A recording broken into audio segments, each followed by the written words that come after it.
They said she was too weak to survive the rejection. They were wrong. When Lena Virek's fated mate publicly chose power over her in front of hundreds, the bond should have killed her within weeks. Instead, she did the unthinkable.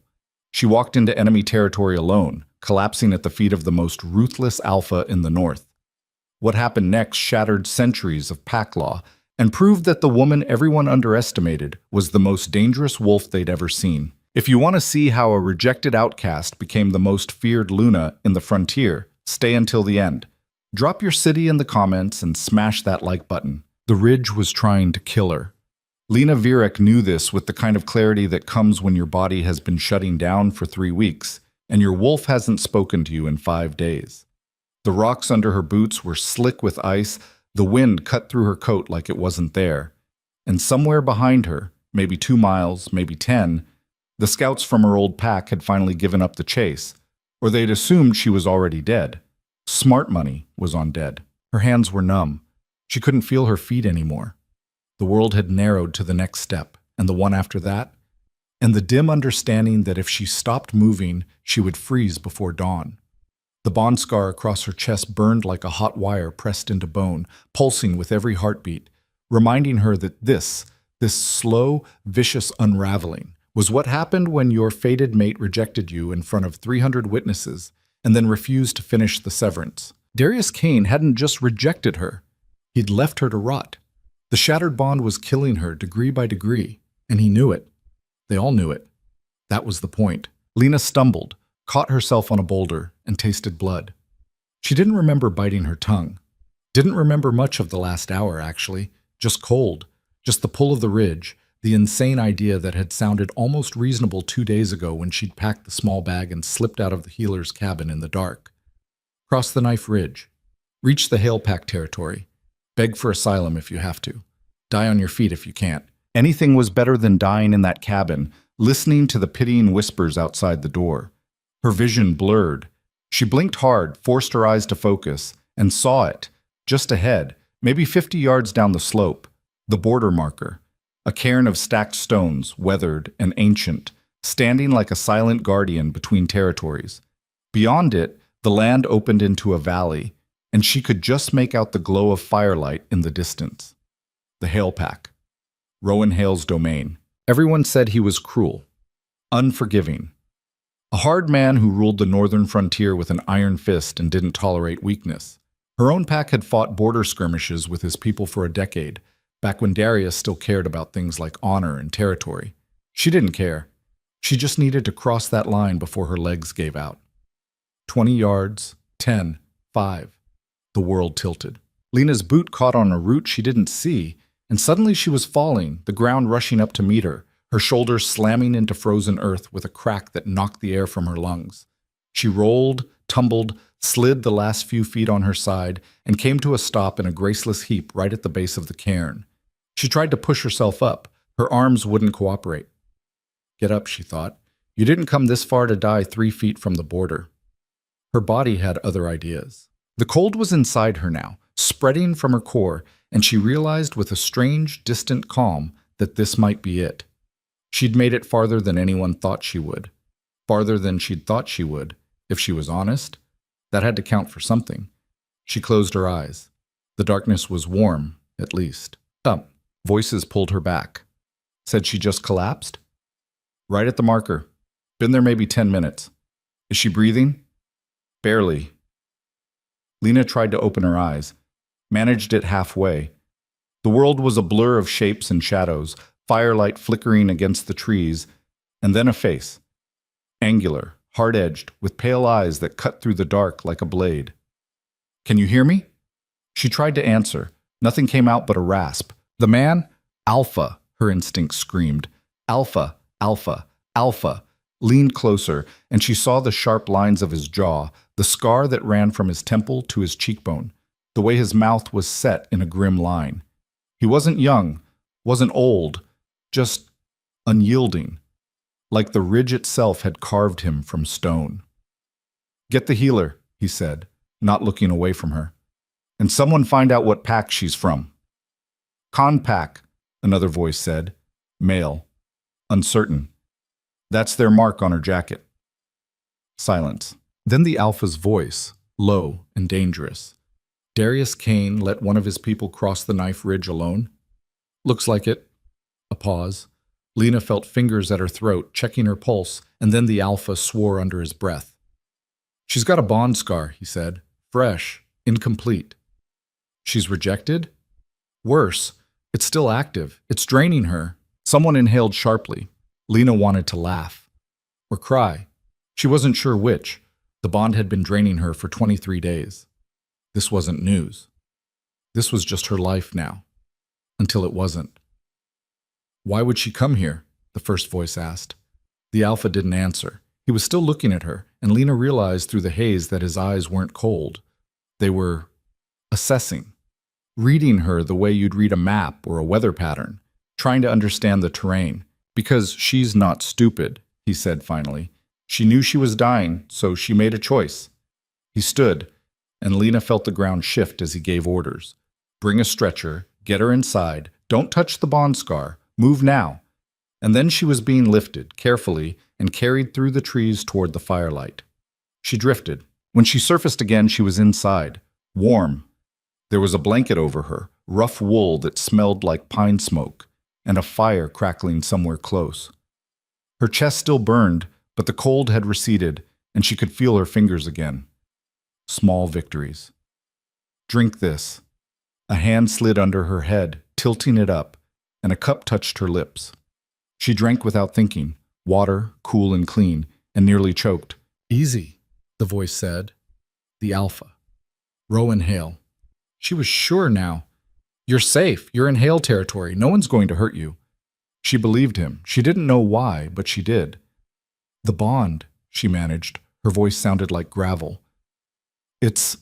I know, he said. We'll deal with it, but you need to stabilize first. Can't sever it. He won't.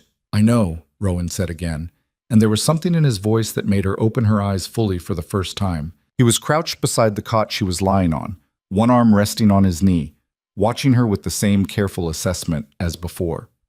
Up close, she could see the gray threading through his dark hair, the lines at the corners of his eyes. He looked like a man who'd fought 100 battles and won most of them. You're Lena Vierik, he said. It wasn't a question. She nodded. And Darius Kane rejected you in front of your pack. Another nod. But didn't finish the severance. He wanted me to feel it, she said. The words tasted like ash. Wanted everyone to see what happens when you're not good enough. Rowan's expression didn't change, but something flickered behind his eyes.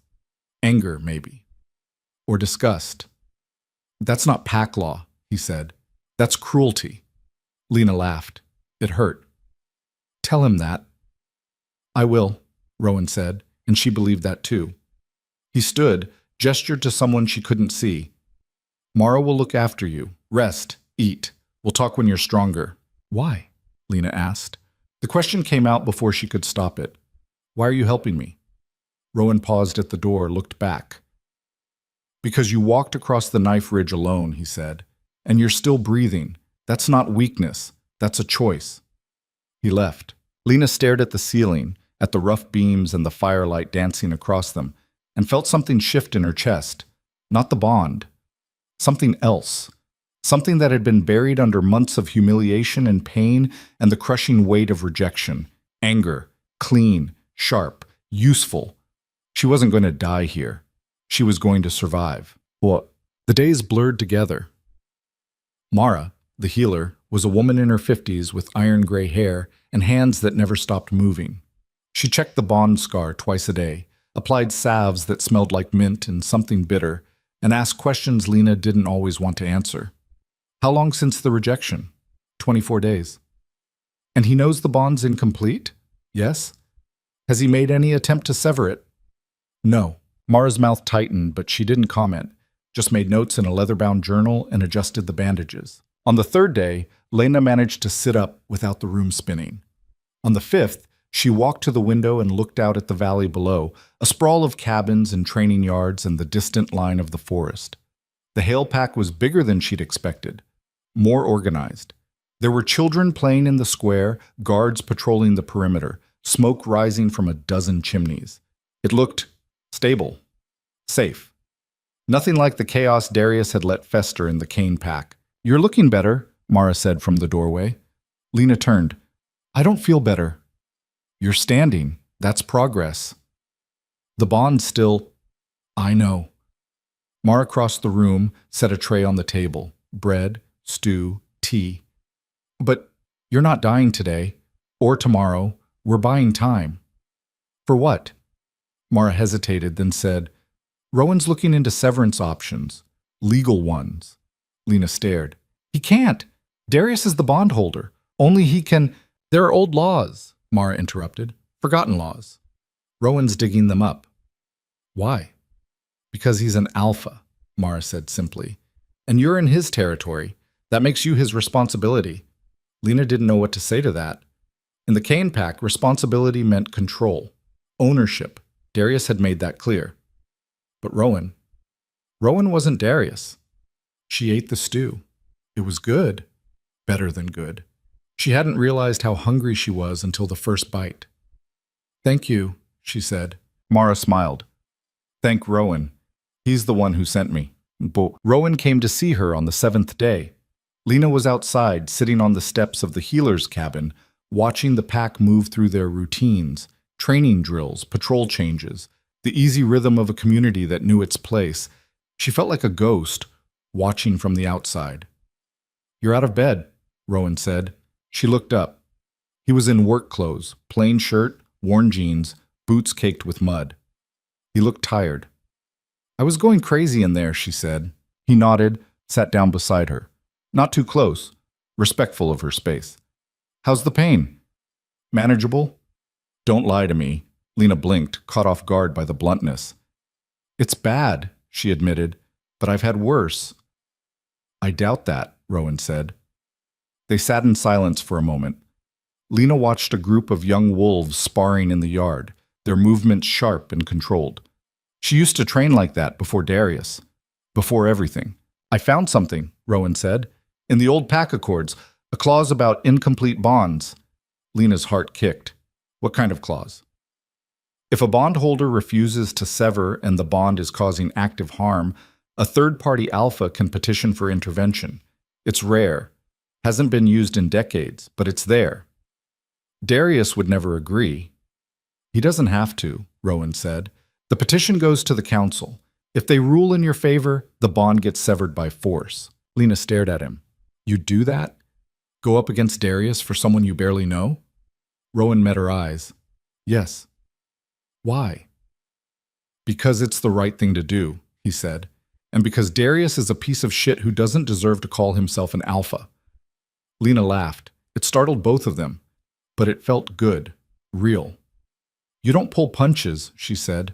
"Life's too short," Rowan said. He stood, offered her a hand. She took it, let him pull her to her feet. "Come on," he said. "I want to show you something." "Bob." He led her through the pack grounds, past the training yard and the main hall, up a narrow trail that wound into the hills. Lena's legs protested, but she kept up.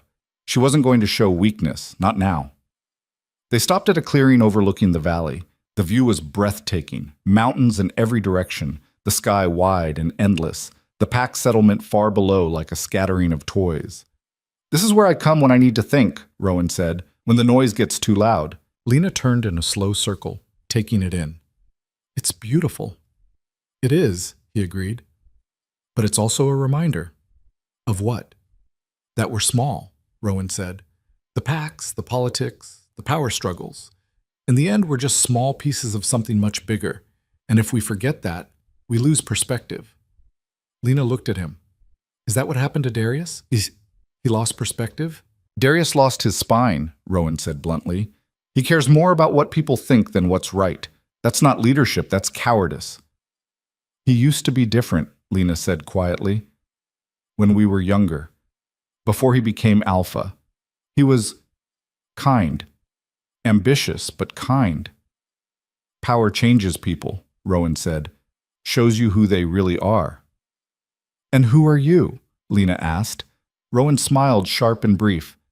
"A stubborn bastard who doesn't know when to quit." Lena laughed again. Twice in one day. It felt like a small miracle. They stood there for a while, watching the light shift across the valley, and Lena felt something unfamiliar settle in her chest.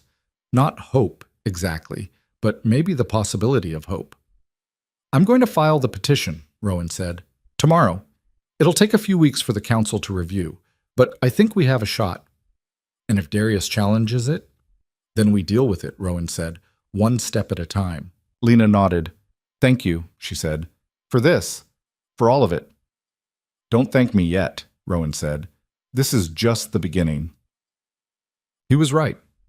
3 days later, a messenger arrived from the Kane pack.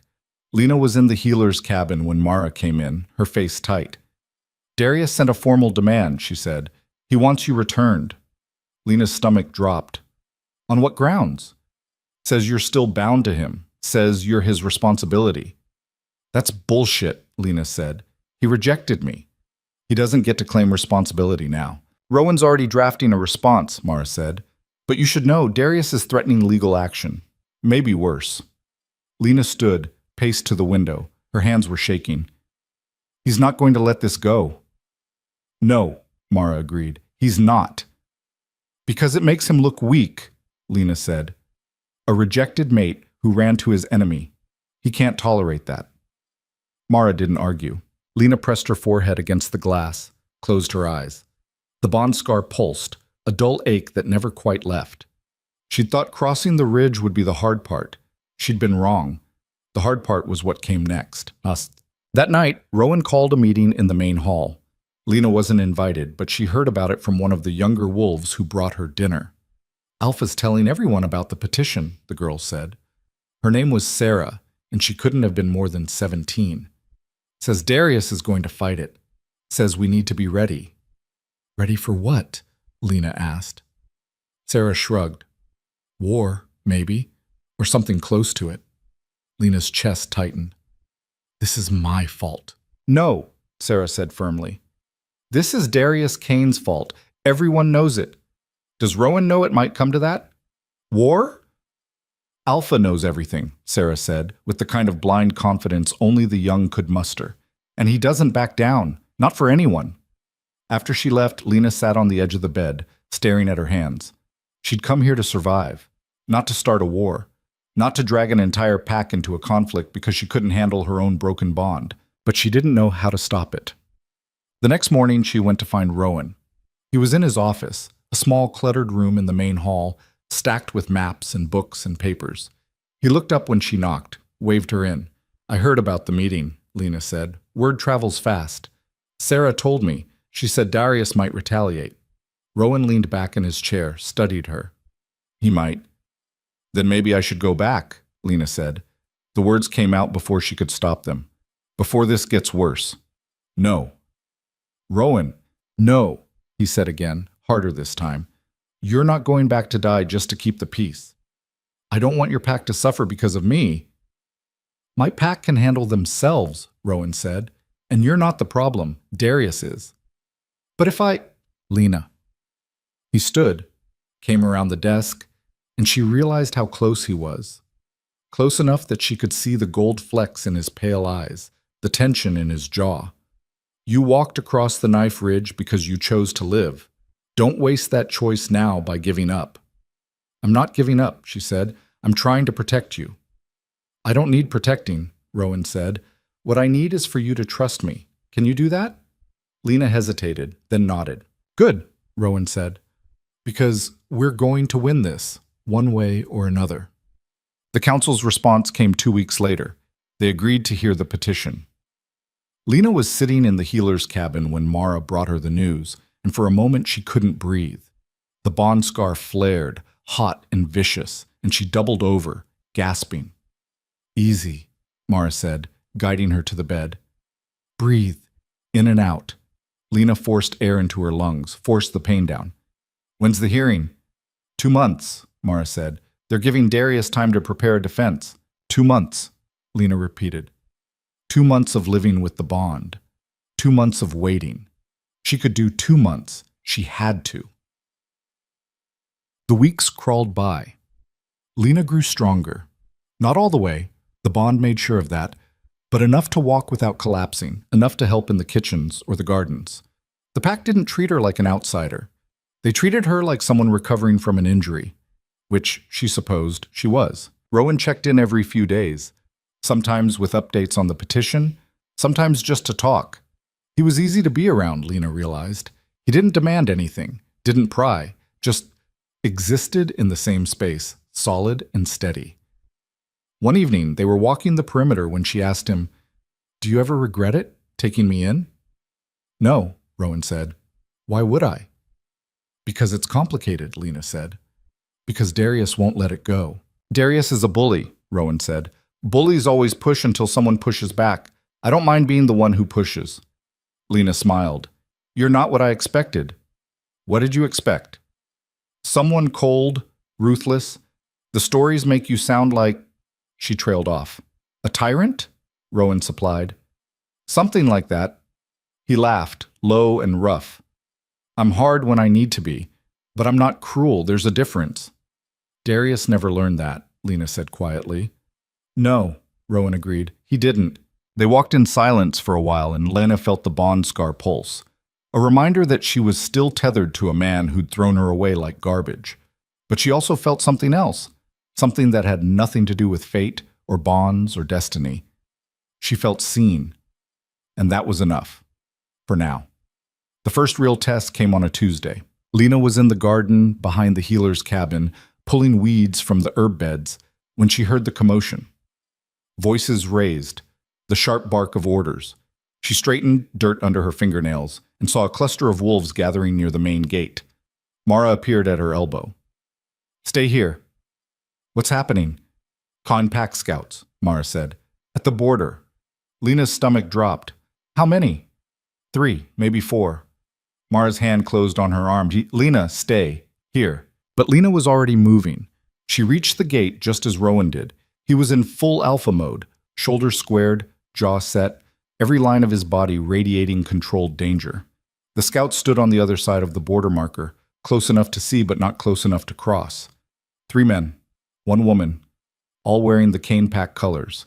And in the center, arms crossed, was Marcus Vaughn, Darius's second in command. Lena's blood went cold. Marcus had been there the night of the rejection, had stood beside Darius on the platform, silent and stone-faced, while the bond shattered and the Pack watched. He'd never been cruel to her, but he'd never been kind either. He was loyal. That was all that mattered. "Rowan Hale," Marcus called. His voice carried across the distance, flat and official. "We're here on behalf of Alpha Darius Kane." "I know why you're here," Rowan said, "and the answer is no." "You haven't heard the offer yet." "Don't need to." Marcus's mouth tightened. "Darius is willing to negotiate. He'll sever the bond cleanly. No pain, no prolonged suffering. All he asks is that Lena Virek returns to Khan territory to complete the process."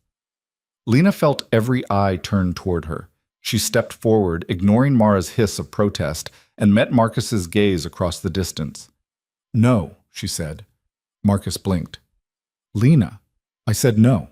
"You don't understand," Marcus said, and there was something almost pleading in his voice now. "Darius is offering you a way out, a clean break. You won't survive much longer with the bond intact. You know that." "I know he should have severed it weeks ago," Lena shot back. "I know he let me suffer because it was easier than admitting he was wrong.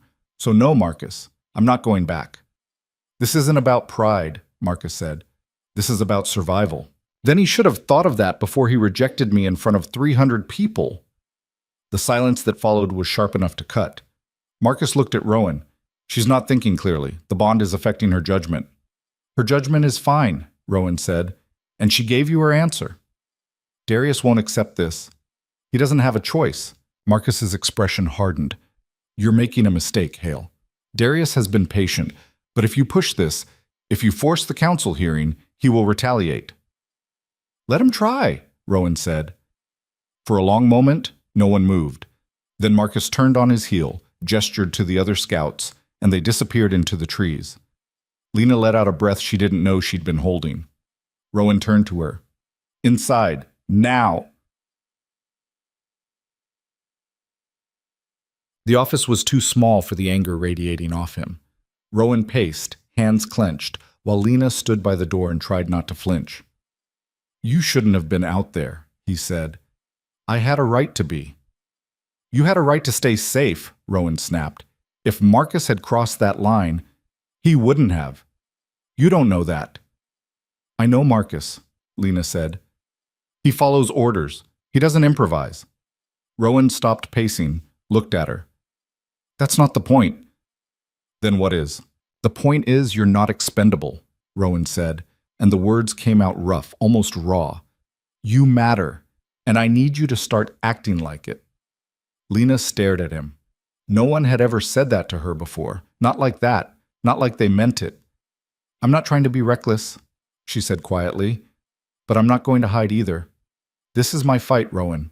Not just yours. He exhaled, ran a hand through his hair.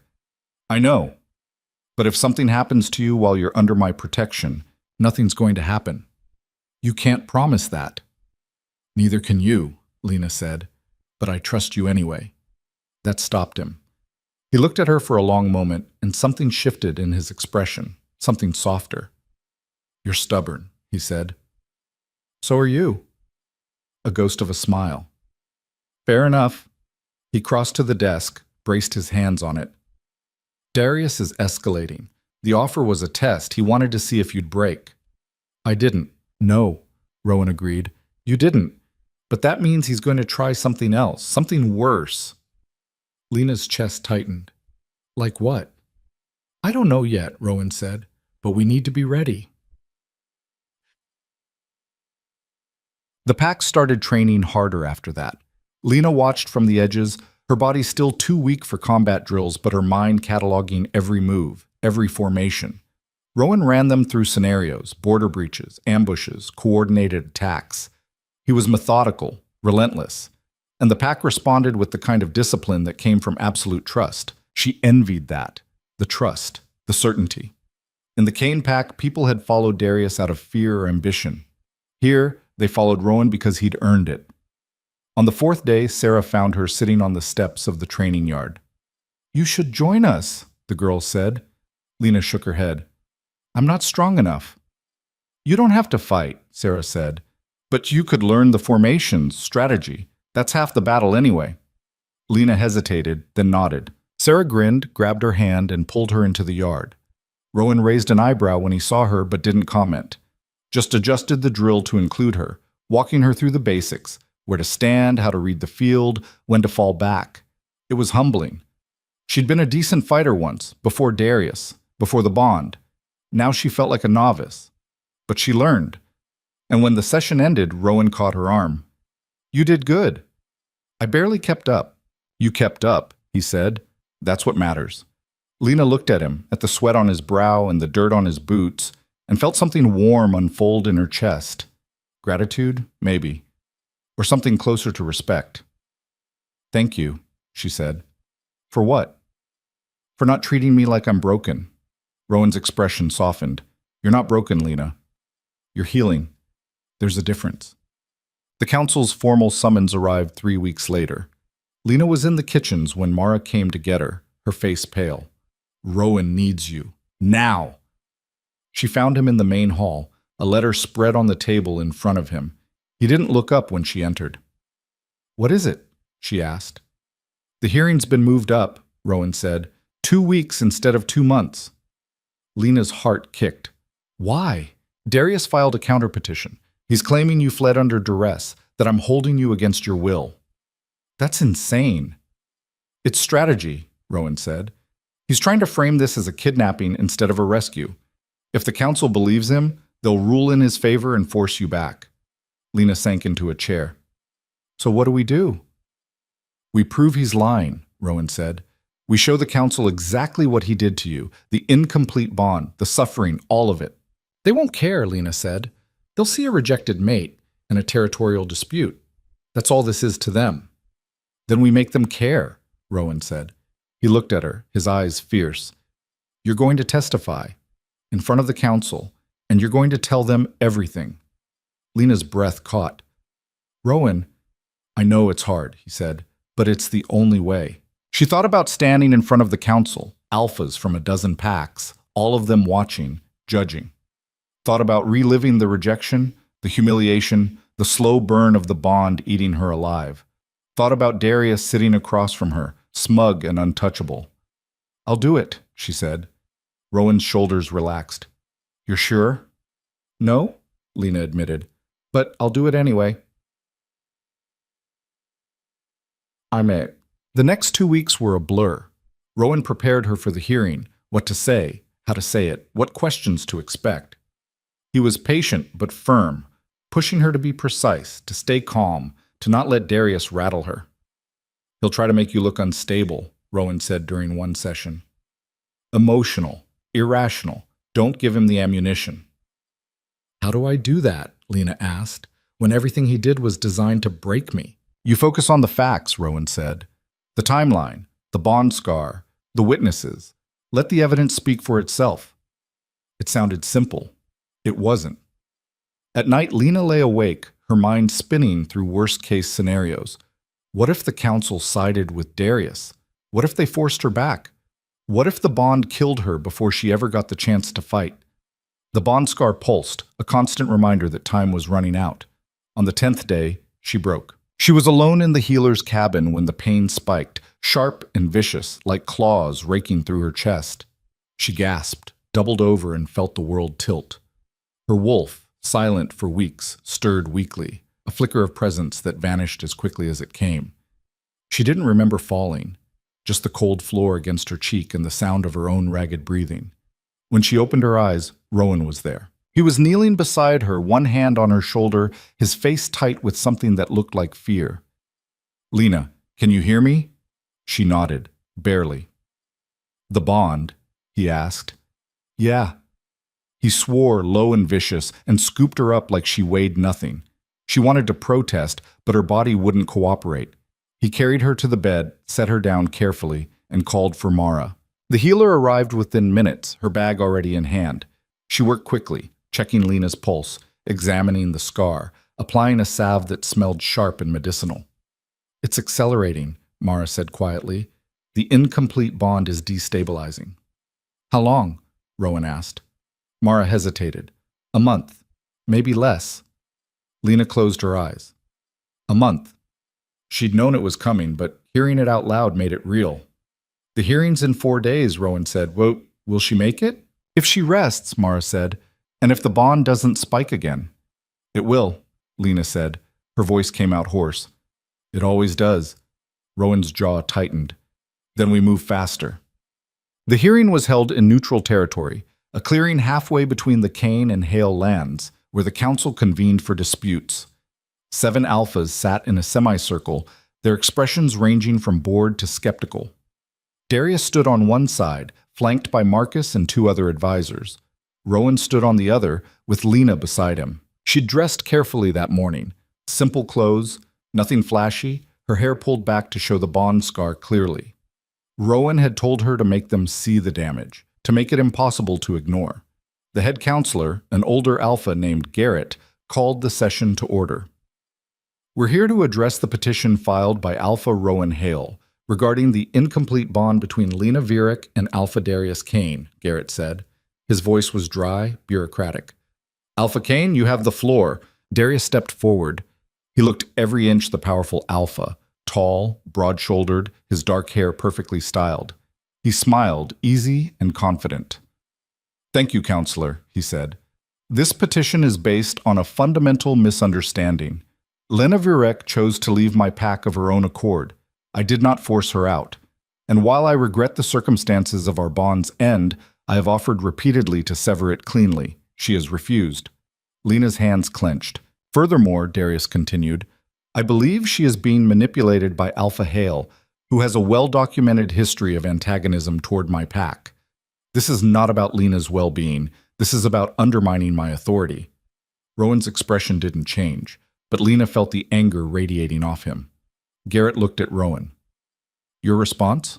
Rowan stepped forward.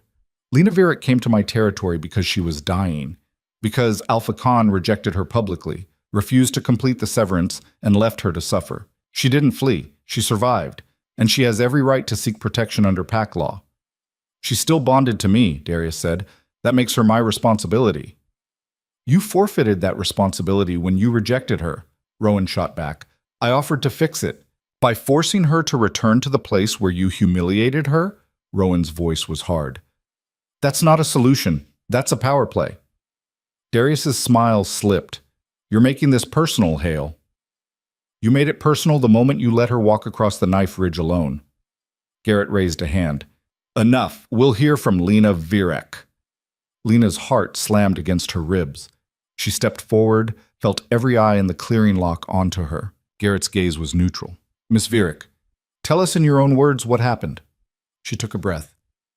Darius and I were fated mates. The bond formed when I was 22. For 3 years, we kept it private because he said the pack wasn't ready. But when it finally came out, he rejected me, publicly, in front of everyone. He said I wasn't strong enough to be his Luna, that I would weaken his position. One of the counselors frowned. And the severance? He refused to complete it, Lena said. He said I needed to learn the consequences of my inadequacy. The bond stayed active, incomplete. It's been killing me for 2 months. Why didn't you petition for severance yourself? Another counselor asked. Because I had no standing, Lena said. I'm not an alpha. I have no rank, and Darius made it clear that any attempt to challenge him would be met with exile. Darius laughed, cold and sharp. That's not true. Lena looked at him. Then why didn't you sever it, Darius? If you wanted me gone so badly, why drag it out? I was giving you time to adjust, he said smoothly. You were punishing me, Lena said, for existing. The clearing went silent. Garrett leaned forward. Miss Virek, do you have any proof of Alpha Kane's refusal to sever? Lena hesitated, then said, I have witnesses. People who heard him say it. People who saw what he did. Names? She listed them. 3 pack members who'd been present the night of the rejection. 2 healers who'd treated her in the weeks after, all of them still in Kane territory. Darius's expression darkened. Those people are loyal to me. Their testimony is biased. Then let's bring them here, Rowan said. Let the council hear them directly. Garrett considered. We'll summon the witnesses. This hearing is adjourned until we can verify the claims. Darius's jaw tightened. This is a waste of time. This is due process, Garrett said. We reconvene in 3 days. The walk back to Hale territory was tense. Lena could feel Rowan's frustration, the way his hands kept clenching and unclenching. You did well, he said finally. It didn't feel like it. You stood up to him, Rowan said, in front of the council. That takes guts. Lena laughed, bitter. It takes desperation. Same thing sometimes. They walked in silence for a while. Then Lena said, What if the witnesses don't come? What if Darius stops them? He won't, Rowan said. The council's summons carries weight. If he interferes, it'll look like he's hiding something. And if they lie? Rowan stopped, turned to face her. Then we fight harder. Lena wanted to believe him, but the bond scar was burning again, a reminder that time was slipping away. The witnesses arrived 2 days later, all 5 of them. Lena recognized them immediately. Kara, the healer who'd first treated her bond scar. Ivan, a guard who'd been on duty the night of the rejection. Elise, a kitchen worker who'd brought her food when she was too weak to leave the cabin, and 2 others whose names she'd forgotten, but whose faces she remembered. Rowan brought them to the main hall, offered them food and water. They looked nervous, scared. Thank you for coming, Rowan said. Kara nodded. She was older, maybe 50, with graying hair and steady hands. We didn't have much choice, but we wanted to help. Darius doesn't know you're here? Lena asked. He knows, Ivan said. He was a big man, scarred and rough around the edges. But he can't stop us. Council law. He's not happy, Elise added. She was small, mousy, her voice barely above a whisper. He threatened us. Said if we testified against him, we'd be exiled. Lena's stomach twisted. I'm sorry. Don't be, Kara said. What he did to you was wrong. We all knew it. We just couldn't say it before. Why now? Rowan asked. Kara met his eyes. Because someone finally gave us the chance. The second hearing was brutal. Garrett called the witnesses one by one. Kara went first. She described the bond scar in clinical detail, the depth, the infection, the way it refused to heal because the bond was still active. She testified that Darius had visited Lena once, 3 days after the rejection, and told her the severance would happen when he was ready. Ivan corroborated this timeline.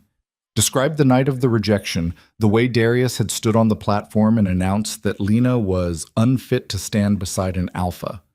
Described the crowd's reaction: shock, pity, some cruel laughter. Elise spoke about the aftermath, how Lena had stopped eating, how she'd grown weaker by the day, how people whispered that she wouldn't last the month. By the time the last witness finished, Darius's face was stone. Garrett looked at him. "Alpha Khan, do you dispute these accounts?" "I dispute their interpretation," Darius said. "I never intended to harm Lena. I was trying to protect my pack." "By leaving her to die?" Rowan said. "By making a hard choice," Darius snapped. "Leadership requires sacrifice." "Sacrifice?" Lena said. Her voice cut through the clearing like a blade. "You sacrificed nothing, Darius. You threw me away because it was easier than defending me." Darius's eyes flashed. "You were a liability." "I was your mate." "You were weak," Darius said. And there it was. The truth, stripped bare. "You didn't have the strength to lead beside me. The pack would have seen it as weakness." "So you made me the example," Lena said. "You broke me to prove a point." "I did what I had to do." The silence that followed was suffocating. Garrett looked at the other counselors. They conferred quietly. Then he turned back to the clearing. "We've heard enough," he said. "The council will deliberate and deliver a ruling tomorrow." Check. That night, Lena couldn't sleep. She paced the healer's cabin, the bond scar burning like fire, and tried not to think about what would happen if the council ruled against her. Tried not to imagine being dragged back to Kane territory, forced to stand before Darius one more time. A knock at the door. She opened it. Rowan stood there, still in his hearing clothes, his face drawn. "I thought you might need company," he said. Lena stepped aside, let him in. He sat on the edge of the bed, and she took the chair by the window. "What do you think they'll decide?" she asked. "I don't know," Rowan said. "Garrett's fair, but the council has politics to consider." "And if they rule for Darius?" Rowan looked at her. "Then we fight." "You can't fight the council." "Watch me." Lena laughed, raw and tired. "You're insane." "Maybe," Rowan said. "But I meant what I said. You're not going back." She believed him, and that scared her almost as much as the bond. The ruling came at dawn. The council reconvened in the clearing, and Lena stood beside Rowan, her heart hammering. Darius looked calm. Too calm. Garrett stood. After careful deliberation, the council has reached a decision. The evidence presented demonstrates that Alpha Darius Kane acted within his rights to reject a bond. However, his refusal to complete the severance constitutes negligence under PAC law. Therefore, we rule in favor of Lena Virek. The bond will be forcibly severed by a neutral party within 48 hours. Lena's knees almost gave out. Darius's face went white. "This is a mistake." "This is justice," Garrett said. "The ruling is final." Darius turned, his eyes locking on Lena, and for the first time she saw something like desperation there. "You think you've won," he said quietly, "but this isn't over." Rowan stepped between them. "Yes, it is." Darius smiled, thin and cold. "We'll see." And then he was gone, his people trailing after him into the trees. Lena exhaled, felt the weight of 2 months crash down on her all at once. Rowan caught her before she fell, his arms steady and sure. "You did it," he said. "We did it," Lena corrected. He smiled, and for one brief, shining moment, she let herself believe it was over. She should have known better. She should have known better. The severance was scheduled for the following evening. Neutral ground again? A council-appointed healer who specialized in bond magic, witnesses from 3 packs to ensure it was done cleanly. Lena spent the day in a fog, half convinced she'd wake up and find it had all been a dream. The bond scar pulsed, weaker now, as if it knew its time was coming. Rowan stayed close, not hovering, just present. He walked her through what to expect, the ritual, the pain, the hollow feeling that would come after when the bond finally released its grip. "It'll hurt," he said. They were sitting on the steps of the main hall, watching the pack go about their evening routines.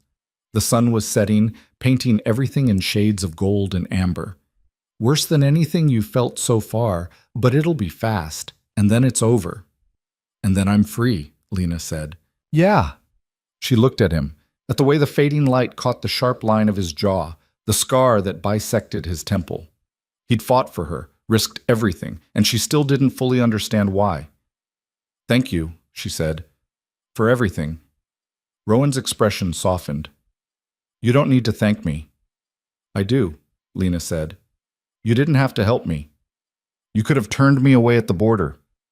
No, Rowan said quietly. I couldn't have. Something passed between them in that moment, unspoken, fragile. Lena felt it settle in her chest, warm and unfamiliar. Not a bond, something simpler, something real. Before she could name it, Sarah came running across the yard, her face pale and her breath coming in gasps. Alpha, she said, skidding to a stop. Scouts just reported movement at the eastern border. Cane pack. A lot of them. Rowan was on his feet instantly. How many? 20, maybe more. They're not trying to hide it. Lena's blood went cold. Darius. He wouldn't be that stupid, Rowan said, but his jaw was tight and his hands had already curled into fists. The council ruled. If he attacks now, he doesn't care, Lena interrupted. He never has. The ruling humiliated him in front of every alpha in the region. He's not going to let it stand. Rowan swore, turned to Sarah. Get everyone inside. Full lockdown. No one crosses the perimeter without my direct order. Double the guards on the western and southern borders. Sarah nodded and sprinted off, already shouting orders to the nearest wolves. Rowan looked at Lena, and she saw something in his eyes she'd never seen before. Fear. Not for himself. For her. Go to the healer's cabin, he said. Stay there. Lock the doors. Don't open them for anyone except me or Mara. Rowan. Lena. His voice was sharp, commanding. This is not a debate. If Darius is coming, you're the target. I need you safe. She wanted to argue, wanted to tell him she could fight, could help, but the look in his eyes stopped her. This wasn't about control. It was about something deeper, something that made her chest ache. Okay, she said, but if something happens, nothing's going to happen, Rowan said. He gripped her shoulder, brief and firm, his hand warm even through her jacket. I promise. She didn't believe him, but she went. Yes. The healer's cabin felt like a cage. Lena paced from the window to the door and back again, her hands shaking, while Mara checked the locks on the windows and shutters. Outside, she could hear the pack mobilizing, voices shouting orders, the clatter of weapons being distributed, boots pounding against frozen ground, the low hum of tension that always preceded violence. Sit down, Mara said without looking up. You're going to wear a hole in the floor. I can't just sit here, Lena said. Her voice came out higher than she intended. If Darius is out there, if he gets past Rowan, then Rowan will handle it, Mara said firmly. She finished with the last shutter and turned to face Lena. That's what alphas do. They protect their people. Rowan shouldn't have to fight my battles. It's not just your battle anymore, Mara said. The moment Darius crossed into Hale territory with hostile intent, it became Rowan's fight too. That's pack law. Lena sank into a chair, pressed her palms against her eyes.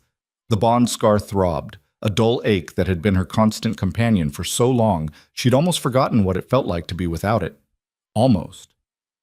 What if the severance doesn't work? She asked suddenly. The question had been gnawing at her for days, but she hadn't dared voice it until now. Mara looked at her, one eyebrow raised. Why wouldn't it?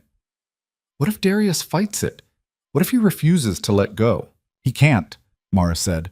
Once the council healer starts the ritual, it's out of his hands.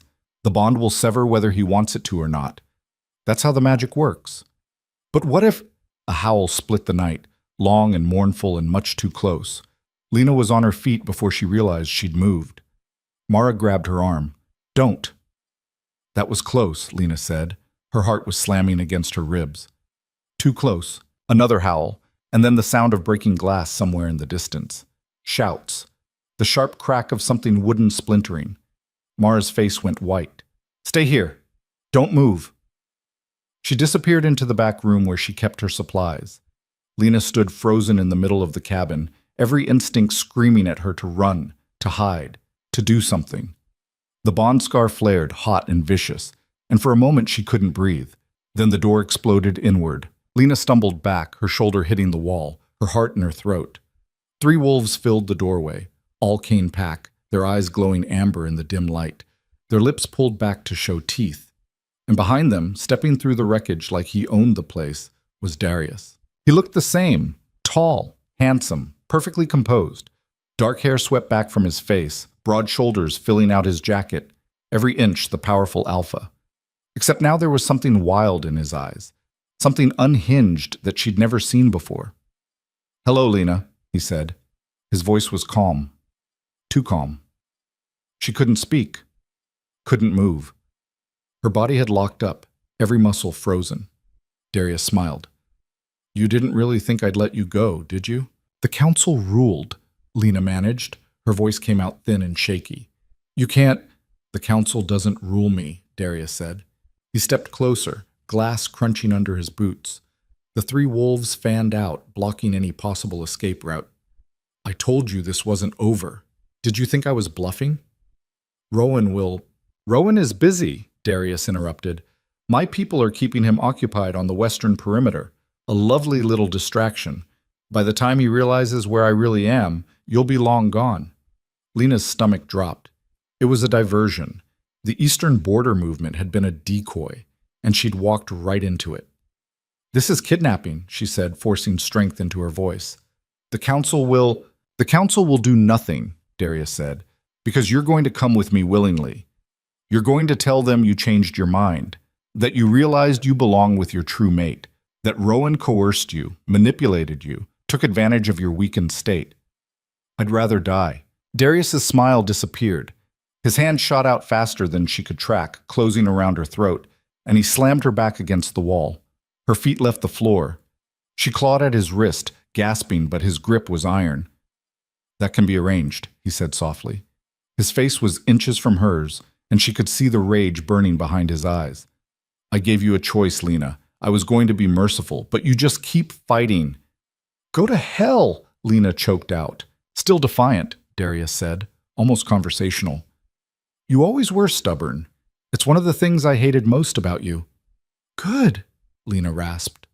Black spots were dancing at the edges of her vision. "Hate me. Just let me go." "Let you go?" Darius laughed, cold and bitter. "I gave you everything. Power, status, a future as my Luna, and you threw it away for what? For him? For some frontier alpha who barely controls his own territory?" "You gave me nothing," Lena managed. Her voice was barely a whisper now. "You took everything I had and told me I wasn't enough." "Because you weren't," Darius hissed. His grip tightened. "You were weak, soft. You would have made me look weak. The pack would have seen it as a liability." "So you made me the example," Lena said. Tears were streaming down her face now, hot and angry. "You broke me to prove a point. I did what I had to do. Let her go." Mara stood in the doorway to the back room, a shotgun leveled at Darius's head.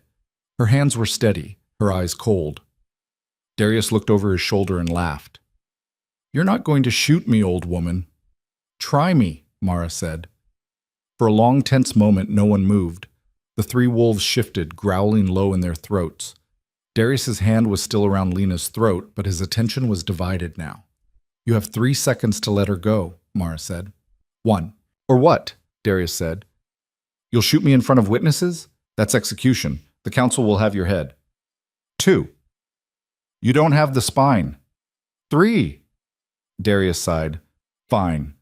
Have it your way." He released Lena, and she collapsed, gasping and coughing. Before she could recover, Darius moved, faster than any human should be able to move. He gestured, and one of the wolves lunged at Mara. The shotgun went off, a deafening crack that shattered the window behind Darius and sent glass spraying across the room. The wolf hit Mara mid-chest, and they went down in a tangle of limbs. The shotgun skittered across the floor. Darius grabbed Lena by the arm, hauled her to her feet with brutal efficiency, and dragged her toward the door. "Let me go!" Lena screamed. She twisted, kicked, threw her weight backward, but his grip was unbreakable. "Mara!" "She's fine," Darius said, not even breathing hard. "More than you'll be if you don't stop fighting." They were outside now, the cold air biting at her skin. Lena could see the chaos unfolding across the pack grounds, fires burning in at least 3 locations, wolves fighting in the shadows, the clash of teeth and claws and desperate shouts.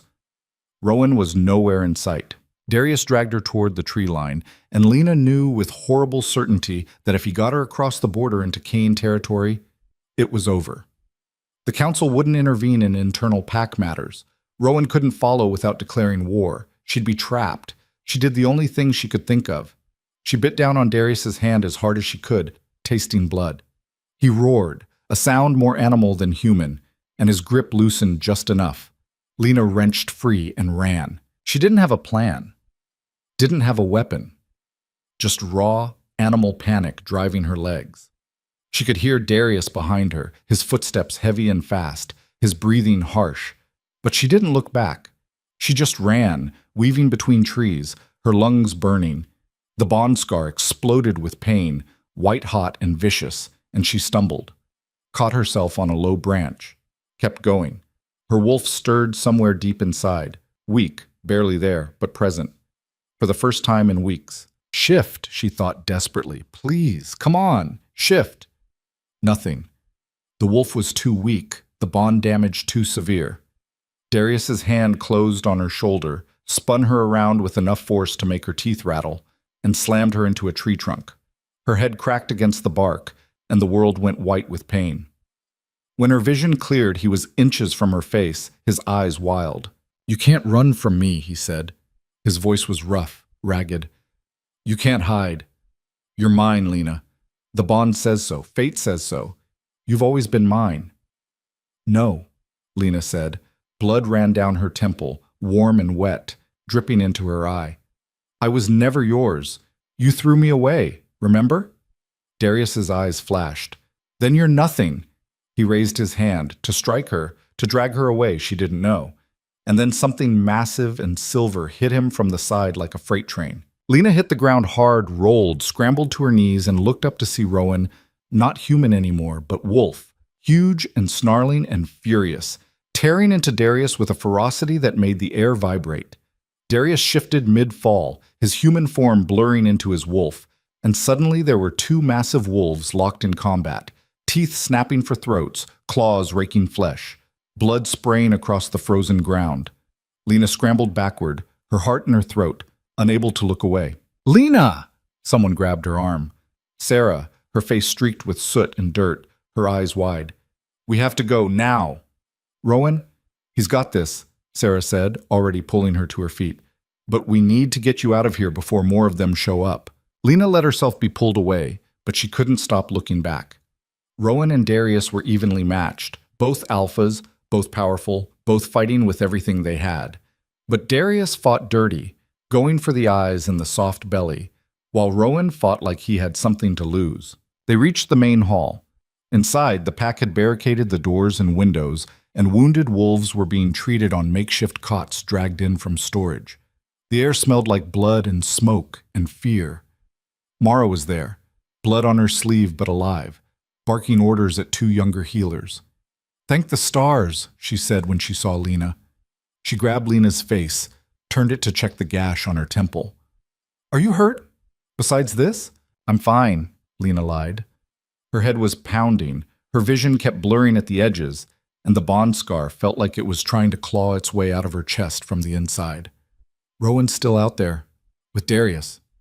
He'll win," Mara said, but her voice wavered and she didn't meet Lena's eyes. Lena sank onto a bench, pressed her hands to her face. This was her fault. All of it.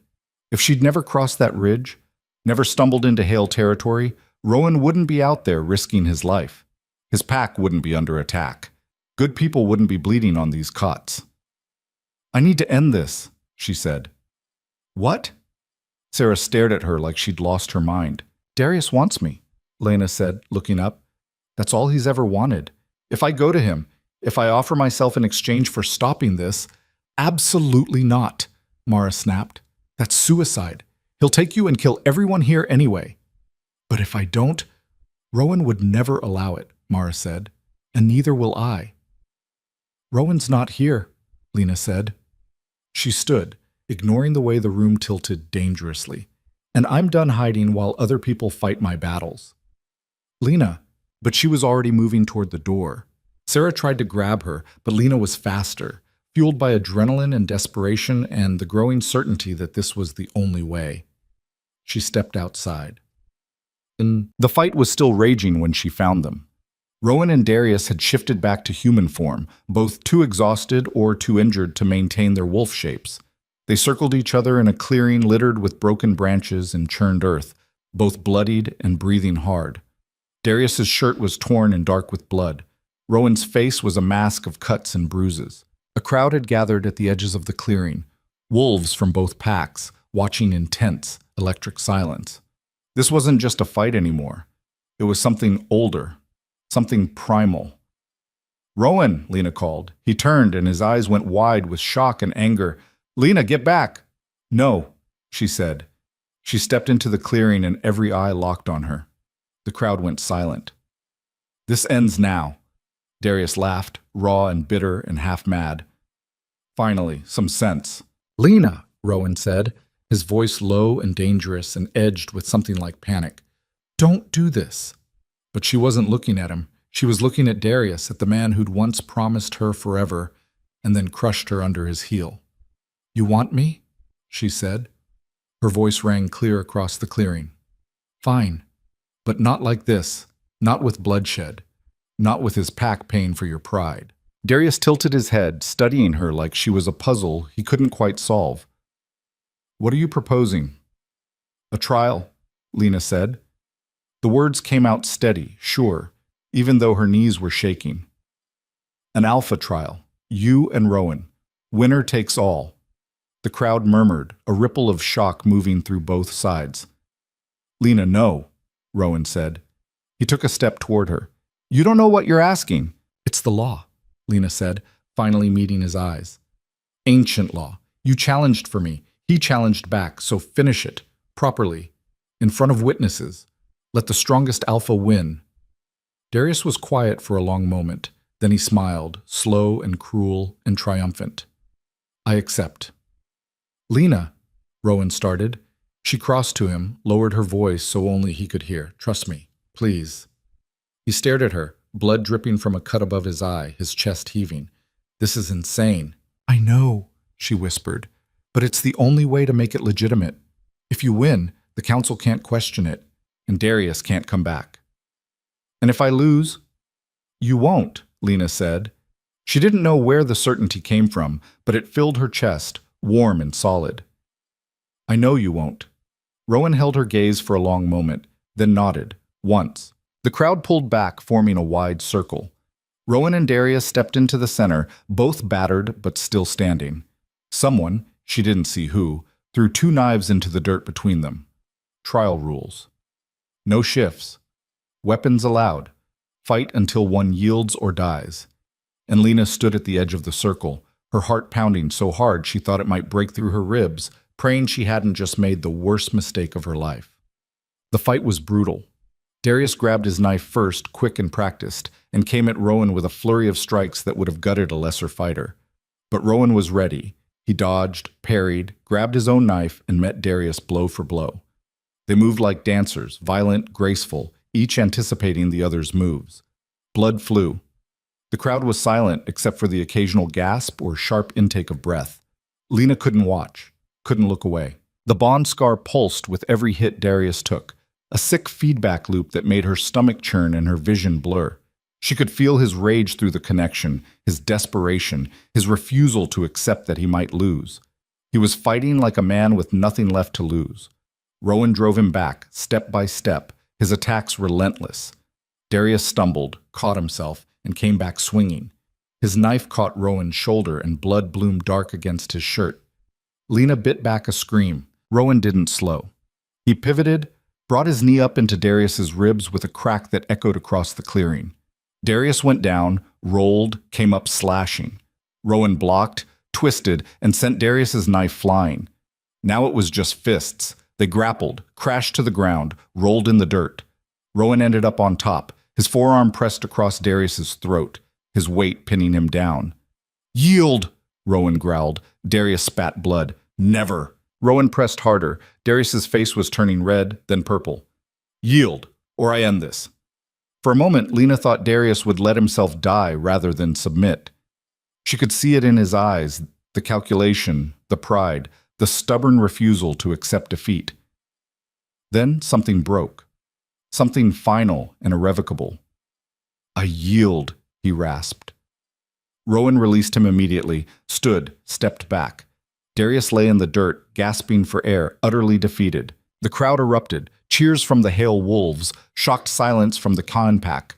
Someone grabbed Lena, and she realized it was Sarah, hugging her and crying. "It's over," Sarah said. "You won. You both won." But Lena was staring at Darius, at the broken alpha who'd once been her everything, and she felt nothing, no triumph, no satisfaction, just a vast, echoing emptiness. Rowan crossed to her, his face bruised and swollen, blood still dripping from a dozen cuts. He looked like he'd been through a war. Maybe he had. "Are you okay?" he asked. She nodded, couldn't speak. He pulled her into his arms, careful of her injuries, careful of everything, and she buried her face in his chest and finally let herself shake. "It's over," he said softly. "I promise. It's over." She wanted to believe him. But it wasn't over.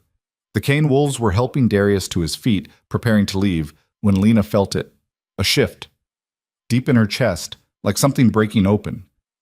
The bond scar flared, not with pain, but with something else. Something wild and electric and completely unfamiliar. Her wolf surged. Lena gasped, her hands flying to her chest. Rowan caught her. "Lena, what's wrong?" "I don't—" The shift took her before she could finish the sentence. She'd been wolfless for so long she'd forgotten what it felt like. The snap of bones reforming, the rush of fur sprouting, the world sharpening into crystalline focus as her senses expanded. But this was different, stronger. Her wolf wasn't just present, it was awake. Fully, completely awake for the first time in her life. She hit the ground on 4 paws, and the crowd went absolutely silent. Lena looked down at herself and froze. Her fur was silver, pure, shining silver, like moonlight made solid. "Stars above," someone whispered. Rowan was staring at her, his expression somewhere between awe and disbelief. And then the murmurs started, spreading through the crowd like wildfire. Silver Wolf, the legends, the bloodline that had vanished from the pack centuries ago, thought to be extinct. Lena shifted back, her hands shaking violently. She was kneeling in the dirt, naked except for someone's jacket that had been thrown over her shoulders. Rowan was still staring. "What just happened?" she asked. Her voice came out hoarse. "You're a silver wolf," Rowan said quietly. There was something in his voice she couldn't identify. "Do you know what that means?" "No. It means you're not just some rejected mate," Rowan said. He knelt beside her, his eyes searching her face. "You're royalty. Ancient bloodline. The kind the council can't ignore, the kind that outranks every alpha here." Lena's head spun. "That's not possible. My family, we're nobody. We've always been nobody." "Your wolf says otherwise," Rowan said. She looked at her hands, half expecting to see them glowing or change somehow, but they looked normal. She felt normal. Except she'd just shifted into a form that shouldn't exist. "Darius didn't just reject you," Rowan said slowly, like he was working through the implications in real time. "He rejected a silver wolf. That's not just cruelty or poor judgment, that's treason against the old laws. The council will—" A roar cut him off. Lena's head snapped up to see Darius standing at the edge of the clearing, his face twisted with rage and something that looked horribly like madness. "No," he snarled. "No, you don't get to be special. You don't get to win." "Darius," Marcus said, grabbing his arm. "Stop. You yielded. It's over." Darius shook him off. "She's a fraud, a fake. There are no silver wolves. There haven't been for 200 years. "We all just saw her shift," Rowan said. He stood, putting himself between Lena and Darius. "You can deny it all you want. Doesn't change what she is." "What she is," Darius said, "is mine. Bond marked. That doesn't change just because she sprouted some fancy fur." "The bond is broken," Rowan said. "You yielded. You have no claim." "I have every claim," Darius shouted. And then, before anyone could stop him, he shifted. His wolf was huge, dark brown and scarred from years of fighting. and he was charging straight at Lena. Rowan moved to intercept, but he was exhausted, injured, too slow. Lena acted on instinct. She shifted again, the transformation faster this time, smoother, and met Darius halfway. They collided with enough force to shake the ground. Darius was bigger, heavier, more experienced, but Lena was faster. And something else, something she didn't understand, was flowing through her, power, ancient and vast and completely beyond her control. She twisted, caught Darius by the throat, and threw him. He hit a tree with a sickening crack and slumped to the ground. The clearing went dead silent. Lena stood there, her silver fur gleaming in the moonlight, her chest heaving. She could feel every eye on her, could feel the weight of what had just happened settling over the crowd like snow. Darius shifted back to human form, coughing blood. Marcus and two others rushed to his side, and Lena shifted back, standing on shaky legs, that borrowed jacket still somehow wrapped around her shoulders. "He attacked after yielding," Rowan said. His voice carried across the clearing, cold and formal. "In front of witnesses. That's a violation of trial law." Garrett, the head counselor, had arrived at some point during the chaos. He stepped forward, his old face grave. "I saw it," he said. "We all saw it." He looked at Darius with something like disgust. "Darius Kane, you are stripped of your alpha status, effective immediately. Your pack will be placed under council supervision until a new leader can be chosen." Darius's face went white, then red. "You can't—" "I can," Garrett said, "and I have. Take him." Two council guards stepped forward, hauled Darius to his feet. He struggled, but he was too weak, too broken. As they dragged him past Lena, he looked at her one last time. "This isn't over," he said. "Yes," Lena said quietly. "It is." And then he was gone, dragged into the darkness, and it was truly, finally over. Bum! Lena's legs gave out. Rowan caught her before she hit the ground, scooped her up like she weighed nothing. "I've got you." "I think I'm going to pass out," she said. "That's allowed," Rowan said. His voice was soft, almost tender. "You just threw an alpha into a tree. You've earned it." Lena laughed. Or tried to. It came out more like a sob. The world was spinning, the bond scar was screaming, and somewhere deep inside, her wolf, her silver wolf, was humming with satisfaction. She closed her eyes. When she opened them again, she was in Rowan's office, lying on the couch with blankets piled on top of her. Mara was there, checking her pupils with a small light. "Welcome back," Mara said. "How long was I out?" 3 hours. Lena tried to sit up. Mara pushed her back down. "The bond?" Lena asked. "Severed," Mara said. "Completely. The moment you shifted the second time, it broke. Your wolf was strong enough to burn through it." Lena pressed a hand to her chest. The scar was still there. She could feel it, but it was cold now. Inert. Just a mark, not a wound. "Darius?" "In council custody," Mara said. "He won't bother you again." Lena closed her eyes, let that sink in. It was over, truly over. "Where's Rowan?" "Dealing with the aftermath," Mara said. "The Kane pack is in chaos. The council is trying to keep order. It's a mess." Lena nodded. Exhaustion was pulling at her, dragging her back down. "Rest," Mara said. "Everything else can wait." And for the first time in months, Lena let herself believe that. And for the first time in months, Lena let herself believe that. She woke to voices arguing in the next room. For a moment, she didn't remember where she was. Then it all came rushing back, the trial, the shift, the silver fur that shouldn't exist. She sat up slowly, her body aching in places she didn't know could ache, and realized she was still in Rowan's office. Dawn light was filtering through the curtains. The voices got louder. "Can't just expect us to accept this without proof," someone was saying. Male, unfamiliar. "You saw her shift." That was Rowan. His voice was tight with exhaustion and barely controlled anger. "What more proof do you need?" "Silver wolves are legend," a woman said. "Stories we tell children. There hasn't been a confirmed sighting in 2 centuries. "Then maybe your records are incomplete," Rowan shot back. Lena pushed the blankets aside and stood. Her legs were steadier than she expected. She crossed to the door, opened it quietly. Rowan's main office was packed. At least a dozen people. Alphas, council members. She recognized Garrett among them. They all turned when she appeared. The room went silent. "I'm sorry," Lena said. "I didn't mean to interrupt." "You're not interrupting," Rowan said. He looked like he hadn't slept. Blood still crusted the cuts on his face, and his shirt was torn. "We were discussing you." "I gathered that," Lena said. She stepped into the room, very aware that she was wearing borrowed clothes that didn't fit, and her hair was a disaster. "What do you need from me?" Garrett cleared his throat. "Miss Viereck, what happened last night was unprecedented. A silver wolf manifestation. If it's genuine—" "If?" Lena said. "There are those who believe it may have been a trick," the unfamiliar woman said. She was tall, angular, with cold eyes. "Dye, illusion magic. There are ways to fake such things." Lena stared at her. "You think I faked it?" "I think it's convenient," the woman said. "You're facing exile, rejection, possible death, and suddenly you manifest a legendary bloodline. It strains credibility." "Then test me," Lena said.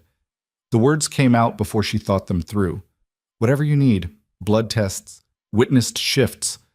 I don't care. Test me." The room stirred. Garrett leaned forward. "You'd submit to formal examination?" "Yes." "It would take weeks," the woman said. "Multiple tests, genetic analysis, historical verification." "I said yes," Lena repeated. She looked at Rowan. "I have nothing to hide." Rowan's expression was unreadable, but something flickered in his eyes. Pride, maybe. Or relief. "Very well," Garrett said. "We'll convene a formal panel. In the meantime, Miss Viereck will remain in Hale territory under Alpha Rowan's protection." "She's not a prisoner," Rowan said flatly. "No one said she was," Garrett replied. "But until we verify her claims, she represents a significant unknown. Better she stays somewhere we can monitor the situation." Lena wanted to argue, but Rowan caught her eye and gave a tiny shake of his head. "Pick your battles." "Fine," she said. The meeting broke up after that. The Alphas and council members filed out, some casting curious glances at Lena, others looking openly skeptical. When the last one left, Rowan closed the door and leaned against it. "You didn't have to volunteer for testing," he said. "Yes, I did," Lena said.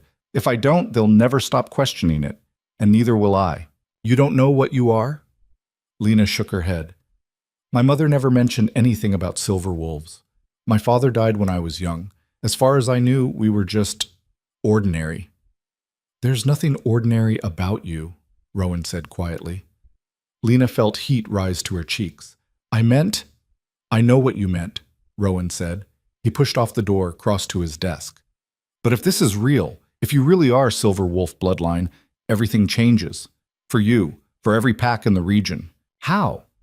"Because Silver Wolves were royalty," Rowan said. "They didn't just lead packs, they led alliances. Entire regions answered to them. If you are what you appear to be, you outrank every alpha in this territory, including me." Lena's stomach dropped. "That's insane." "That's history," Rowan said. "And history has a way of mattering, whether we want it to or not." The tests began 3 days later. A team of specialists arrived from the council.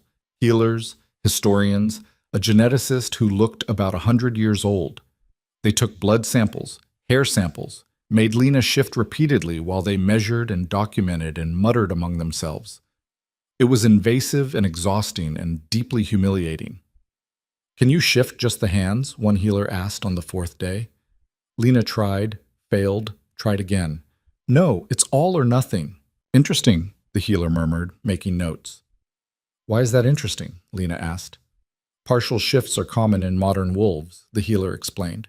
"But historical records suggest silver wolves shifted completely. No halfway states. It's one of the markers." "One of many, I assume," Lena said. The healer smiled thinly. "We're being thorough." Thorough was an understatement. They tested her endurance, her strength, her healing speed. They made her run obstacle courses in wolf form, fight trained opponents, solve complex problems. They pored over old genealogies, trying to trace her family line. And through it all, Rowan watched from the sidelines. He didn't interfere, didn't try to make it easier. But he was always there. A solid, steady presence that kept Lena grounded when the testing felt like it would break her. On the 7th day, she snapped. I'm done, she said, pulling away from the geneticist who was trying to examine her teeth. I need a break. We're not finished, the old man said. I don't care, Lena said. I've been poked and prodded for a week. I'm taking an hour. She walked out before anyone could argue. The forest behind the main hall was quiet, the afternoon sun filtering through the branches. Lena found a fallen log and sat, pressing her face into her hands. Her wolf was restless, agitated by all the forced shifting. She could feel it pacing inside her mind. They're not trying to torture you, Rowan's voice came from behind her. Lena didn't look up. Feels like it. He sat beside her, not quite touching. They need to be sure. If they declare you Silver Wolf without proper verification and they're wrong, it undermines everything. And if they're right, then you become the most important wolf in the Northern Territories, Rowan said. And your life gets a lot more complicated. Lena laughed bitterly. More complicated than being rejected, nearly killed, and discovering I'm apparently royalty. Hard to imagine. People will want things from you, Rowan said. Alliances, support, your endorsement. Every alpha with ambition will come calling. Is that why you're helping me? Lena asked.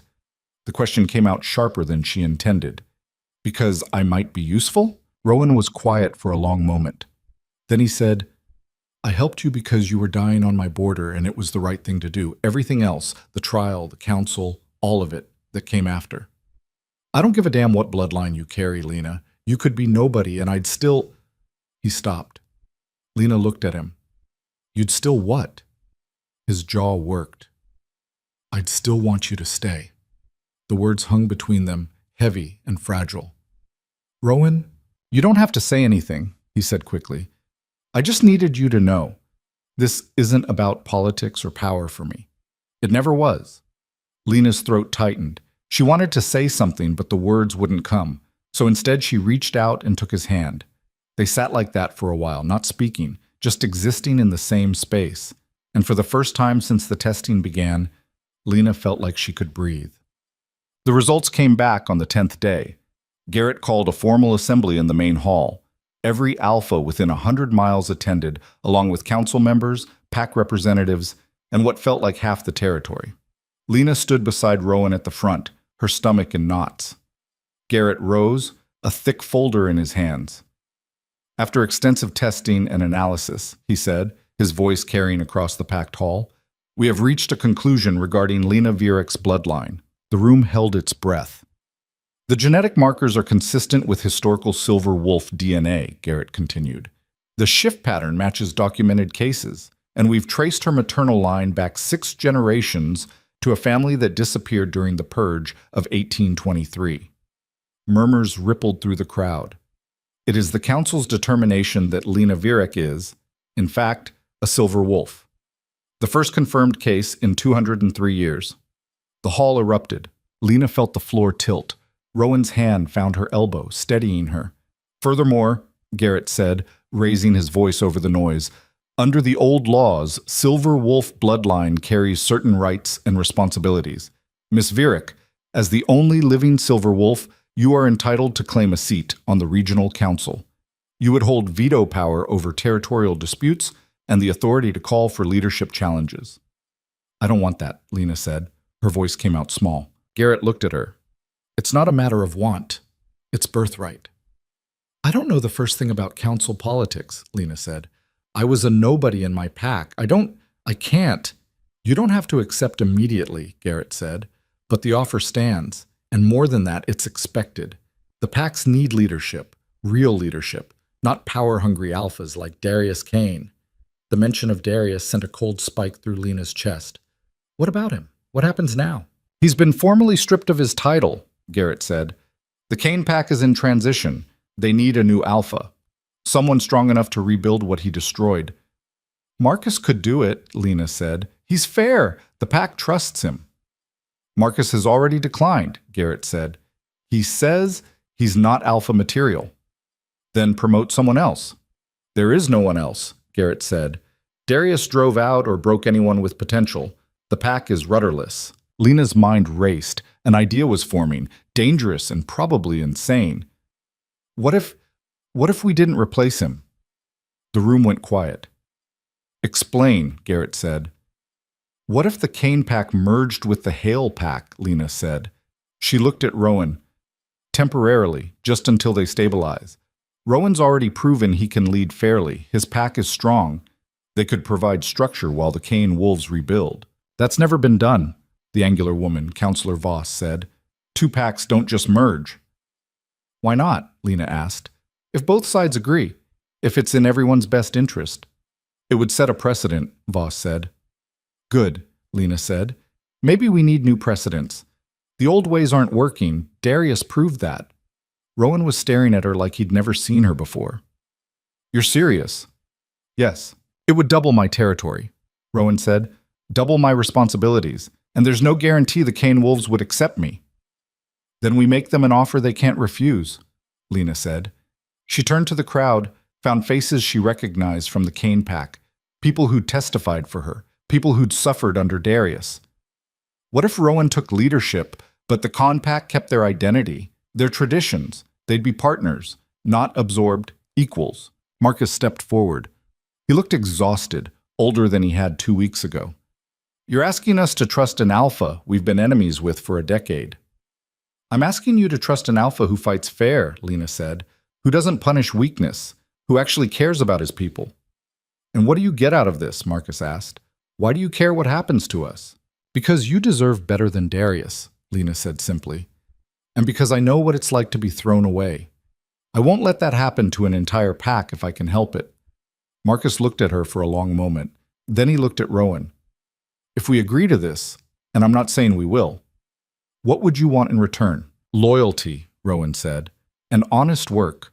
I won't ask you to forget who you are, but I will ask you to contribute, to pull your weight, to be part of something bigger than one man's ego.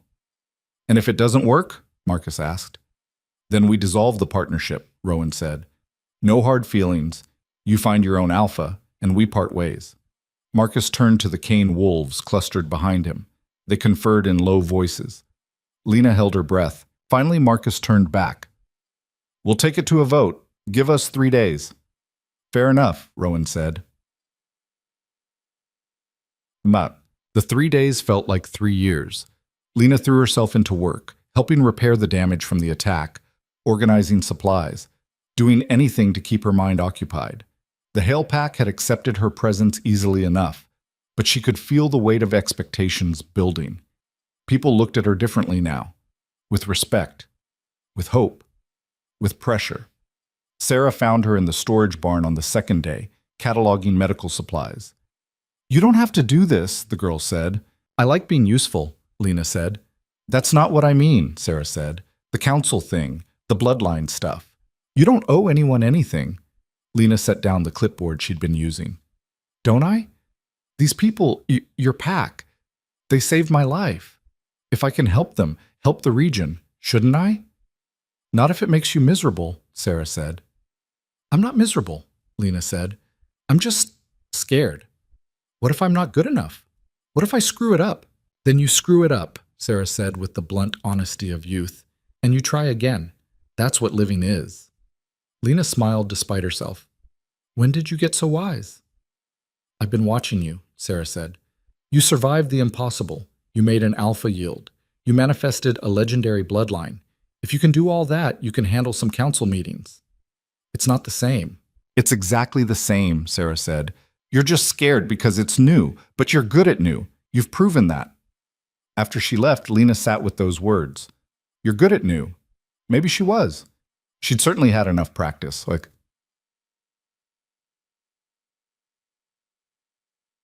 The Cane Pack's vote came back on the evening of the third day. They agreed, 73-21 in favor of the merger. The integration began immediately. Rowan organized joint patrols, combined training sessions, worked with Marcus to create a leadership structure that gave the Cane Wolves representation. It was messy and complicated and occasionally explosive, but it was working. And somewhere in the chaos, Lena found her place. She wasn't an alpha, wasn't a warrior, but she was good with people, good at listening, at finding common ground, at spotting problems before they became crises. She became the bridge between the two packs, the one person both sides trusted. Rowan noticed. You're a natural mediator, he said one evening.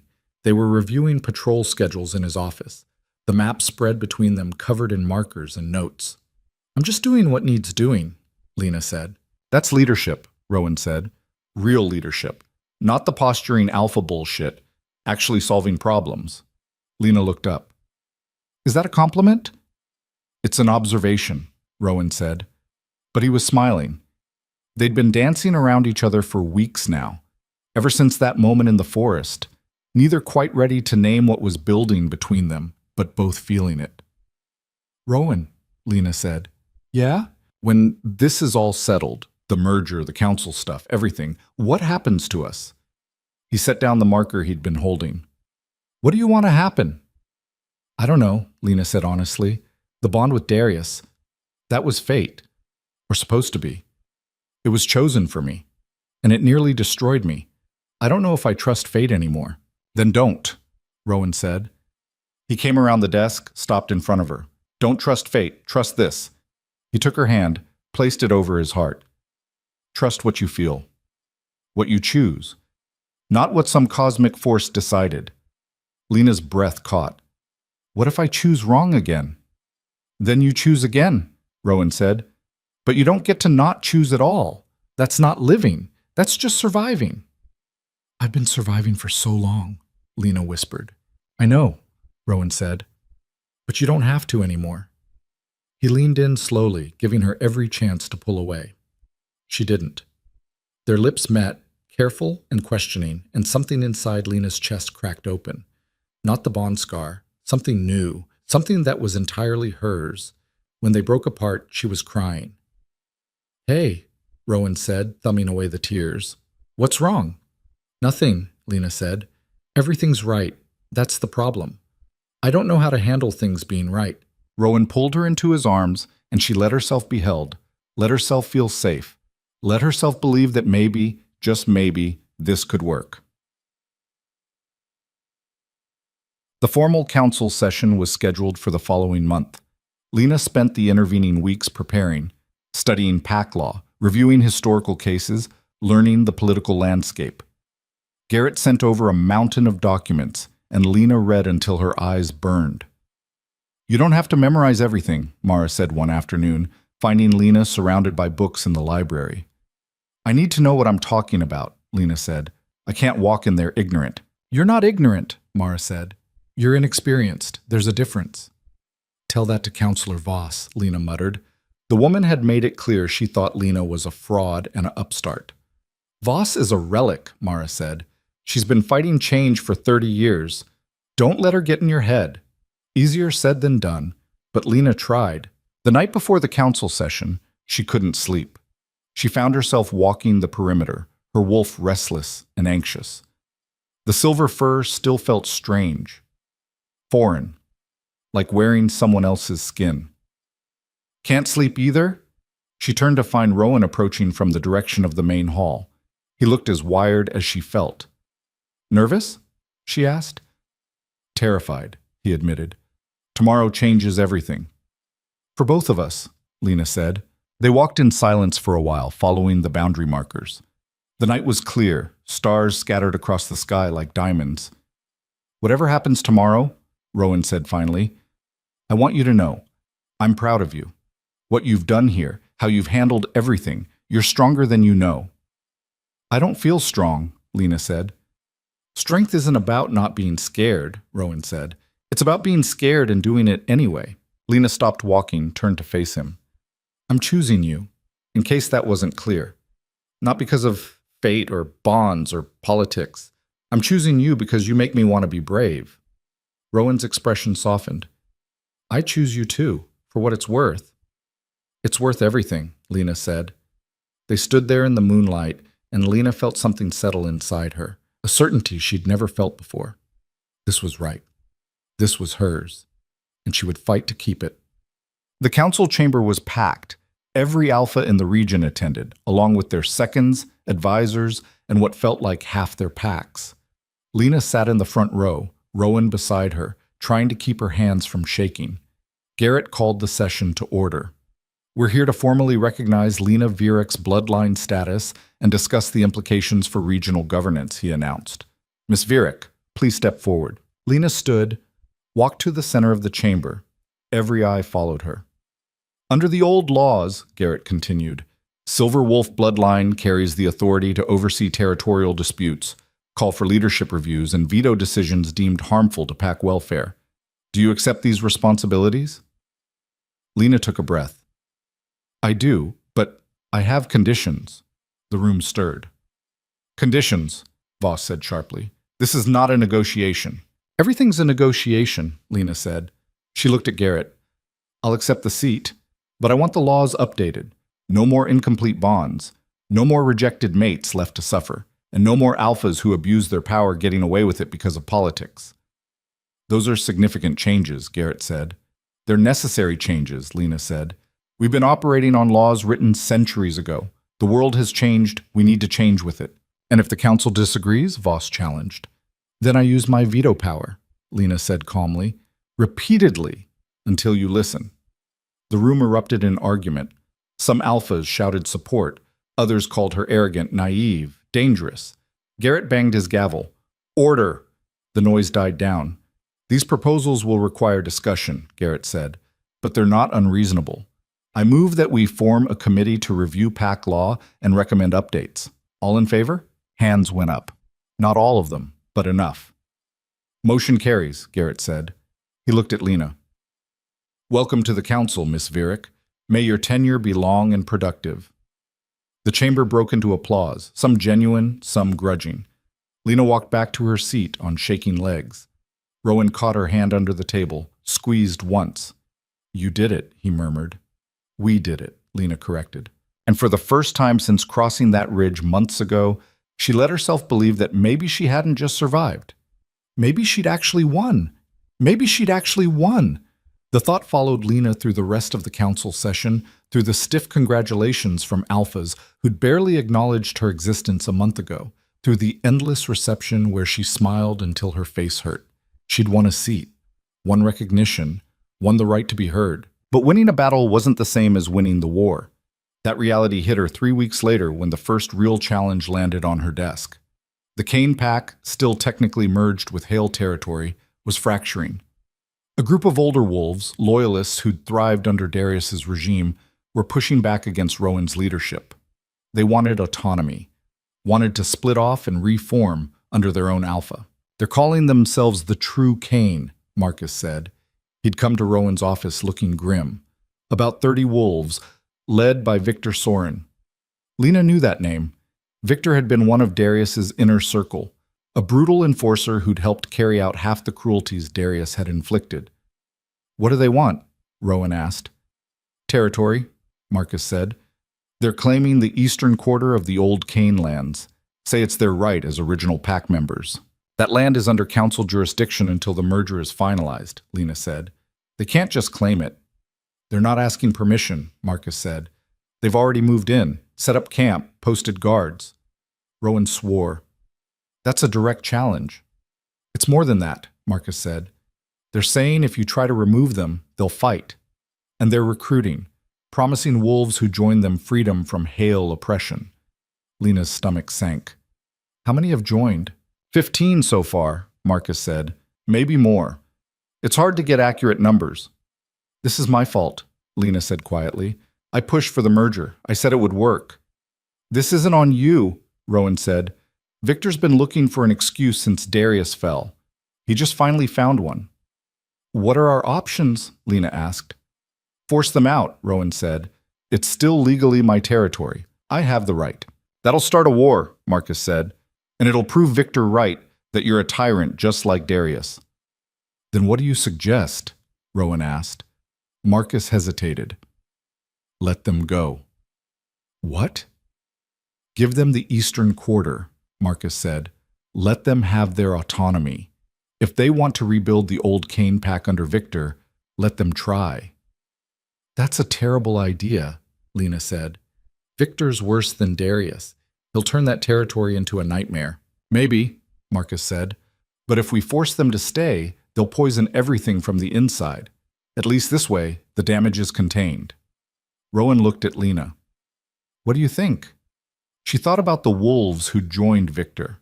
about the ones who might follow if given the choice, about the precedent it would set. I think we need a third option, she said. The idea came to her that night. She was lying in bed, Rowan's bed now, though that was still new enough to feel strange, staring at the ceiling. Rowan was asleep beside her, one arm draped across her waist. She could hear his steady breathing, feel the warmth of him against her side. And she thought about Victor, about Darius, about every alpha who'd ever ruled through fear and called it strength. They'd all made the same mistake. They'd thought power came from control, from dominance, from making people too scared to challenge them. But real power came from trust. She sat up carefully, trying not to wake Rowan, and grabbed the notebook she'd started keeping on the nightstand, started writing. When Rowan woke an hour later, she had a plan. "You're insane," he said after she explained it. "Probably," Lena agreed, "but it might work. It might get you killed." "Only if I'm wrong about Victor," Lena said. "And I don't think I am." Rowan sat up, ran a hand through his hair. "You want to go there, alone, and offer him a deal?" "Yes." "He hates you," Rowan said. "You're everything he despises. A rejected mate who rose above her station, a silver wolf who appeared out of nowhere. He'll see it as an insult." "Then I'll have to change his mind," Lena said. "And if you can't?" Lena met his eyes. "Then you were right, and I was insane. But I have to try." Rowan stared at her for a long moment. Then he pulled her close, pressed his forehead to hers. "I hate this plan." "I know, but I trust you," he said. "So if you really think this is the way—" "I do." He kissed her, hard and desperate. "Come back to me." "Always," Lena promised. She rode out at dawn with an escort of 3 wolves, enough to show she wasn't sneaking, not enough to seem like a threat. Marcus insisted on coming. Sarah volunteered and wouldn't take no for answer. The third was Ivan, the guard who'd testified at her hearing. They reached Victor's camp by mid-morning. It was exactly what she'd expected. Rough shelters, makeshift defenses, wolves standing guard with weapons that looked like they'd been hastily assembled. Everything about it screamed desperation dressed up as strength. The guard stopped them at the perimeter. "State your business," one said, young, nervous. "I'm here to speak with Victor Soren," Lena said. "Tell him Lena Vierik wants to negotiate." The guard disappeared, came back 5 minutes later. "He'll see you, but only you. The others stay here." "Not happening," Marcus said. "It's fine," Lena said. She dismounted, handed him the reins. "Wait here. If I'm not back in an hour, go get Rowan." "Lena." "I'll be fine," she said with more confidence than she felt. She followed the guard into camp. Wolves watched her pass, their expressions ranging from hostile to curious. She kept her head up, her shoulders back, showed no fear. Victor was waiting in what passed for a command tent. He was a big man, scarred and graying, with the look of someone who'd spent his life fighting. He didn't stand when she entered. "The Silver Wolf," he said. "Come to beg me to submit?" "No," Lena said. "Come to offer you a choice." That got his attention. "I'm listening." "You want autonomy," Lena said. "You want to rebuild the compact the way it used to be. I understand that. Do you?" Victor's smile was ugly. "You, who destroyed it?" "Darius destroyed it," Lena said. "I just survived him. There's a difference." "Semantics." "Truth," Lena said. She sat down across from him without being invited. "You can hate me all you want, Victor, but we both know the real problem. The merger was forced. The Kane Wolves never got to choose their future." "Finally," Victor said, "some sense." "So here's my offer," Lena said. "I'll go to the council. I'll petition for the Kane Pact to be reinstated as independent territory. You can elect your own alpha, set your own rules, govern however you want." Victor's eyes narrowed. "In exchange for what?" "Peace," Lena said. "You agree to abide by regional laws. No raids, no challenges, no trying to destabilize the other packs. You get your independence, but you play by the same rules as everyone else. And if I refuse?" "Then Rowan removes you by force," Lena said. "You know he can do it. You've seen him fight. You'll lose, and you'll lose everything. Your followers, your territory, your lives." Victor leaned back. You're threatening me. I'm giving you options, Lena said. Real options. More than Darius ever gave anyone. Why? Victor asked. Why offer this? You could crush us and be done with it. Because I don't want to crush you, Lena said. I want you to succeed. I want every wolf in this region to have the chance to build something better than what Darius left behind. But you can't do that through violence and fear. That's his way, and his way failed. Victor was quiet for a long moment. You really believe that? Yes. You're either very brave or very stupid, Victor said. Probably both, Lena admitted. Victor laughed. It sounded rusty, like he hadn't done it in years. What guarantee do I have? That the council will approve this? That you won't just lock us up the moment we let our guard down? You have my word, Lena said, and I have veto power on the council. If they try to block it, I'll force it through. The word of a silver wolf, Victor said. That's supposed to mean something? It used to, Lena said. Maybe it can again. Victor studied her. She met his gaze steadily, didn't flinch. I'll need to discuss it with my people, he said finally. Take your time, Lena said. But Victor, whatever you decide, decide soon, because the longer this drags out, the more wolves get hurt. And I don't think either of us wants that. She stood, headed for the exit. Victor's voice stopped her. You're not what I expected, he said. Good, Lena said. I'm tired of meeting expectations. Victor's answer came 2 days later. He agreed. The council meeting to approve the reinstatement was brutal. Councillor Voss led the opposition, arguing that splitting the territory would create instability, that Victor couldn't be trusted, that Lena was being naive. She's giving away power, Voss said, power that belongs to Alpha Rowan by right of trial. This sets a dangerous precedent. The precedent we're setting, Lena said, standing to address the chamber, is that wolves have a say in their own governance. That's not dangerous. That's democracy. Democracy is chaos, Voss snapped. Packs need strong leadership, clear hierarchy. Packs need leadership they choose, Lena said, not leadership forced on them. We're not cattle, counselor. We're thinking beings with the right to determine our own futures. And when Victor's pack descends into chaos, Voss asked, when they start raiding neighbors or breaking treaties, what then? Then they face the consequences, Lena said. The same consequences any pack would face, but we give them the chance to succeed first. The debate went on for hours, but in the end, Lena used her veto power. The motion passed. Victor's pack, officially renamed the East Ridge Pack, was recognized as independent. They held elections 3 weeks later. Victor won by a landslide, and to everyone's surprise, including Lena's, he governed well, firmly but fairly, nothing like Darius. You were right, Rowan said one evening, watching the sunset from their porch. The merged Hale-Kane territory was finally stable, and the East Ridge Pack had settled into their new autonomy. About giving them the choice. I got lucky, Lena said. No, Rowan said.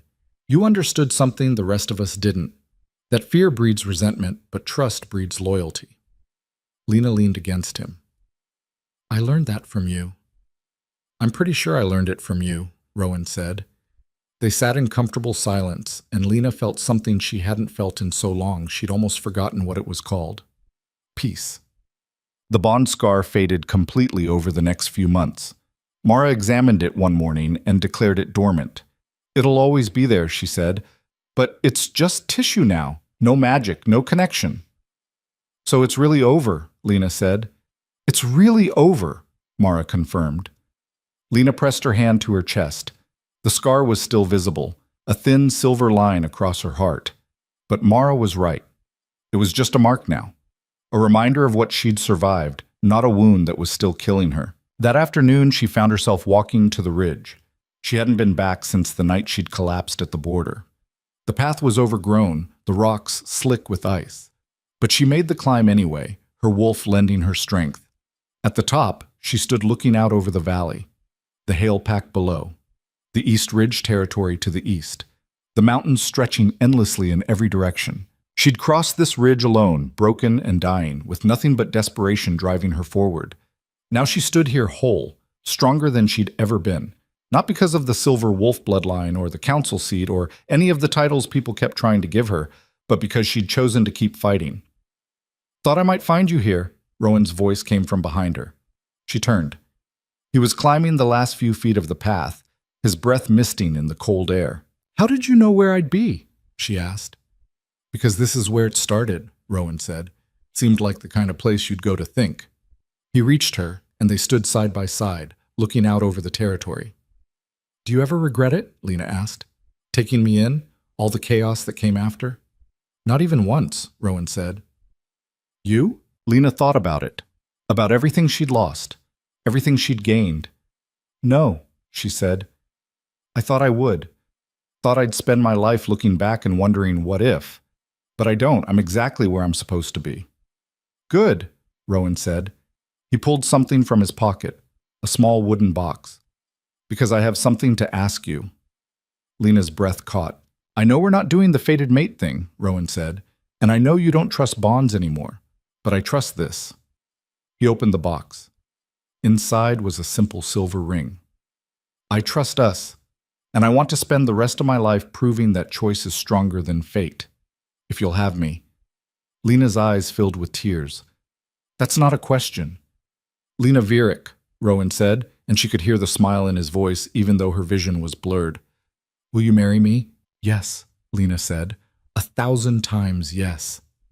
He slipped the ring onto her finger, and she kissed him there on the ridge where her old life had ended and her new one had begun. They were married on the first day of spring. Not a huge ceremony. Neither of them wanted that. Just the Pax, the council, and the people who mattered. They held it in the clearing where the trial had taken place because Lena insisted on reclaiming that space for something beautiful.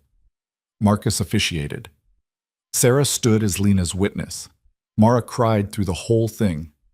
Do you, Rowan Hale, take this woman as your chosen mate? Marcus asked. I do, Rowan said. His hand was warm in hers. And do you, Lena Vierik, take this man as your chosen mate? I do, Lena said.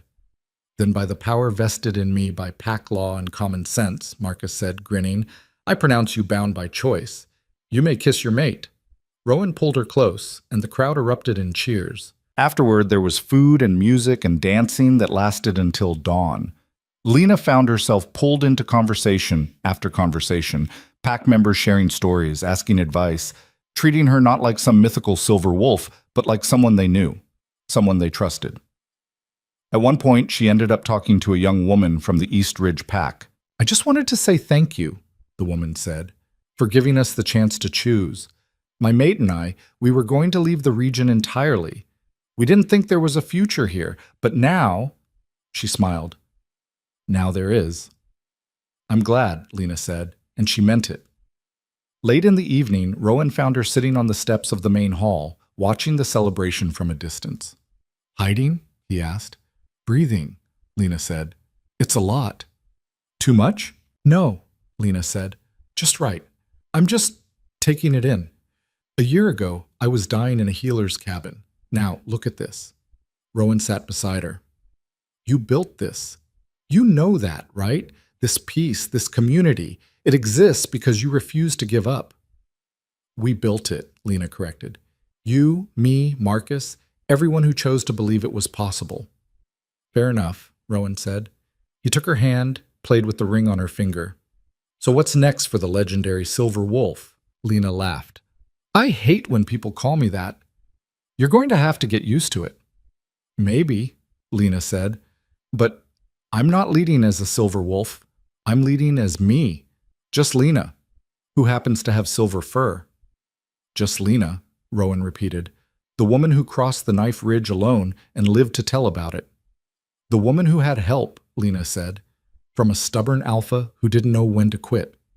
We're a good team, Rowan said. The best, Lena agreed. They sat there watching their people celebrate, and Lena felt the future unfold in front of her. Not predetermined, not controlled by bonds or fate or ancient bloodlines. Just open, possible, hers to choose.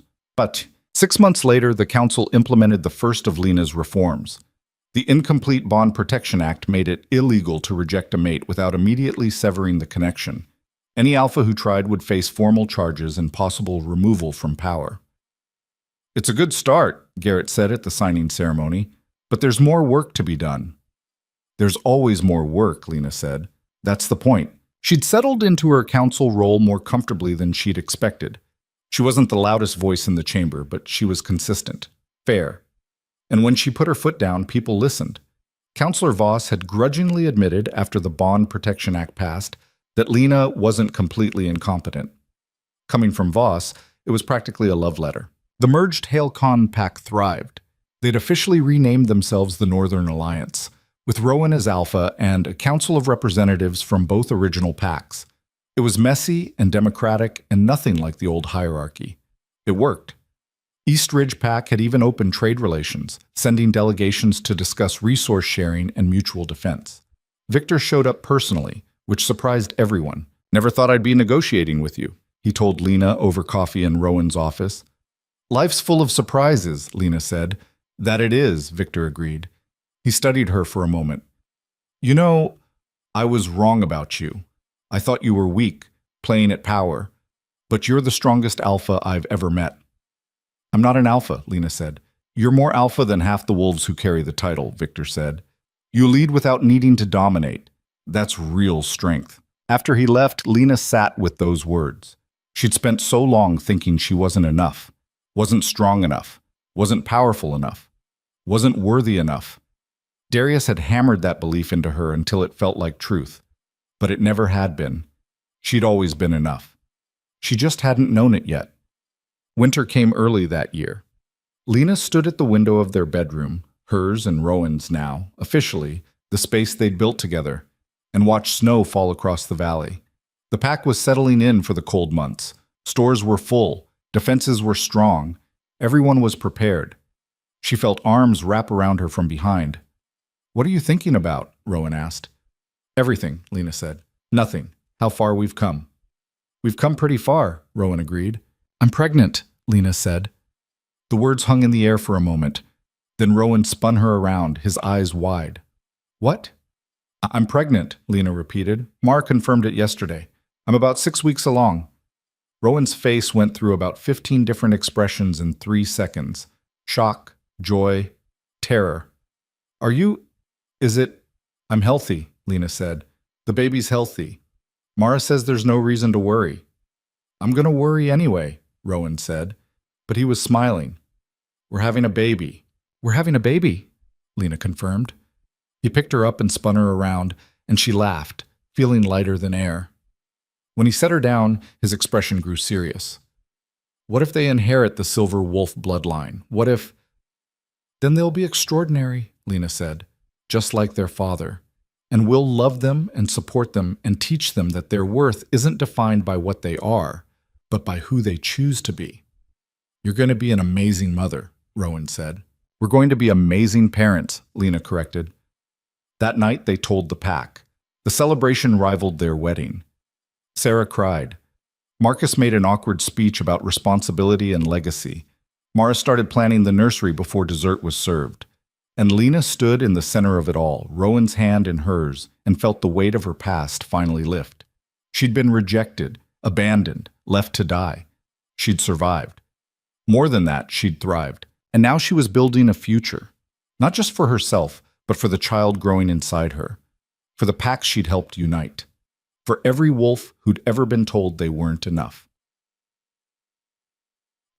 The baby was born on a clear summer night. A daughter. Healthy and screaming and absolutely perfect. They named her Alara, after Lena's mother. When Lena held her for the first time, she saw silver fur already forming along the baby's tiny arms. The bloodline had passed down. "She's beautiful," Rowan said. He was crying, which was something Lena had never seen before. "She is," Lena agreed. "Do you think she'll shift early?" Rowan asked. "Like you did?" "I don't know," Lena said. "But whatever happens, we'll handle it, together." Alara opened her eyes then, pale silver, just like Lena's wolf, and looked directly at her mother. And Lena felt something click into place, a certainty that went deeper than bone. This was why she'd survived, why she'd fought, why she'd refused to break. Not for power or recognition or revenge. For this. For the chance to hold her daughter and promise her a better world. "I won't let anyone make you feel like you're not enough," Lena whispered. "I promise you that. You are enough. You will always be enough." Rowan leaned in, kissed Lena's temple. "She's lucky to have you." "We're lucky to have each other," Lena said. Years passed. Elara grew into a fierce, brilliant child who shifted into her silver wolf form for the first time at age 5 and promptly used it to win every race in the pack. She had Rowan's stubbornness and Lena's empathy, and she was already showing signs of leadership that made the council nervous. "She's going to be a handful," Marcus said, watching 6-year-old Elara organize the other children into what appeared to be a miniature military formation. "She's going to change the world," Lena said. The Northern Alliance flourished. Trade routes expanded. Alliances formed with packs as far south as the coastal territories. The council's reforms spread region by region, pack by pack. It was slow work, but it was working. Darius died in council custody 3 years after his trial. Natural causes, they said. Lena felt nothing when she heard. Not satisfaction, not grief, just a distant acknowledgement that a chapter had closed. Victor visited regularly, usually bringing trade proposals, but sometimes just showing up to argue politics with Lena over dinner. They'd become unlikely friends. "You know you're going to be known as the Luna who changed everything," he said one evening. "I'm not a Luna," Lena said automatically. "You're Rowan's mate," Victor said. "That makes you a Luna." "I'm a council member who happens to be married to an alpha," Lena corrected. "There's a difference." "Semantics," Victor said, grinning. "Truth," Lena shot back. They both laughed.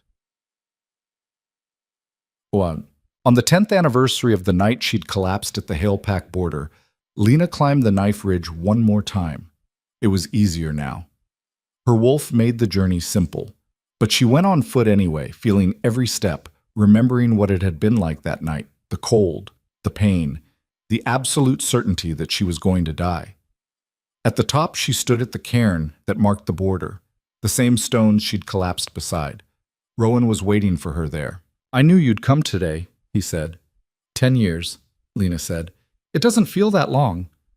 "Feels like yesterday," Rowan said. "Feels like forever." "Both," Lena agreed. They stood looking out over the valley. 2 territories had become 4, the Northern Alliance, East Ridge, the Westland Collective, the Southern Reach, all working together, all following the precedent Lena had set, that strength came from choice, not coercion. "Do you ever wonder what would have happened if you turned me away that night?" Lena asked. "No," Rowan said, "because it never would have happened. The moment I saw you, I knew I couldn't let you die." "Why?" Lena asked. It was a question she'd asked a dozen times over the years, and his answer was always slightly different. "Because you'd already decided you were going to live," Rowan said. "And that kind of determination, that kind of strength, it deserves to be protected, to be honored." Lena leaned into him. "I was so scared that night." "I know. I thought I was going to die alone." "But you didn't," Rowan said. "You lived, and you built something beautiful." "We built it," Lena said. "All of us." A howl rose from the valley below, then another and another, the packs calling to each other across the distances, a nightly ritual that had started years ago and become tradition. Lena tilted her head back and added her voice to the chorus. Her silver wolf sang out across the mountains, strong and clear and unbreakable. Rowan joined her, and their voices twined together. When the howling faded, Lena looked at the scar on her chest one last time, the mark that had nearly killed her, the wound that had forced her to choose between death and the unknown. She'd chosen the unknown, and it had given her everything. "Ready to go home?" Rowan asked. Lena smiled. "I'm already there." They descended the ridge together, hand in hand, leaving the past behind and walking into a future they'd built with their own hands. A future where strength meant compassion, where power meant responsibility, where being enough was simply a matter of choosing to believe it. The woman who'd once been rejected as worthless had become the most respected leader in the Northern Territories. Not because of her bloodline or her title or her position, but because she'd refused to break. And in refusing, she'd shown everyone else that they didn't have to break either. That was her legacy. That was her truth. And it was enough. More than enough. It was everything.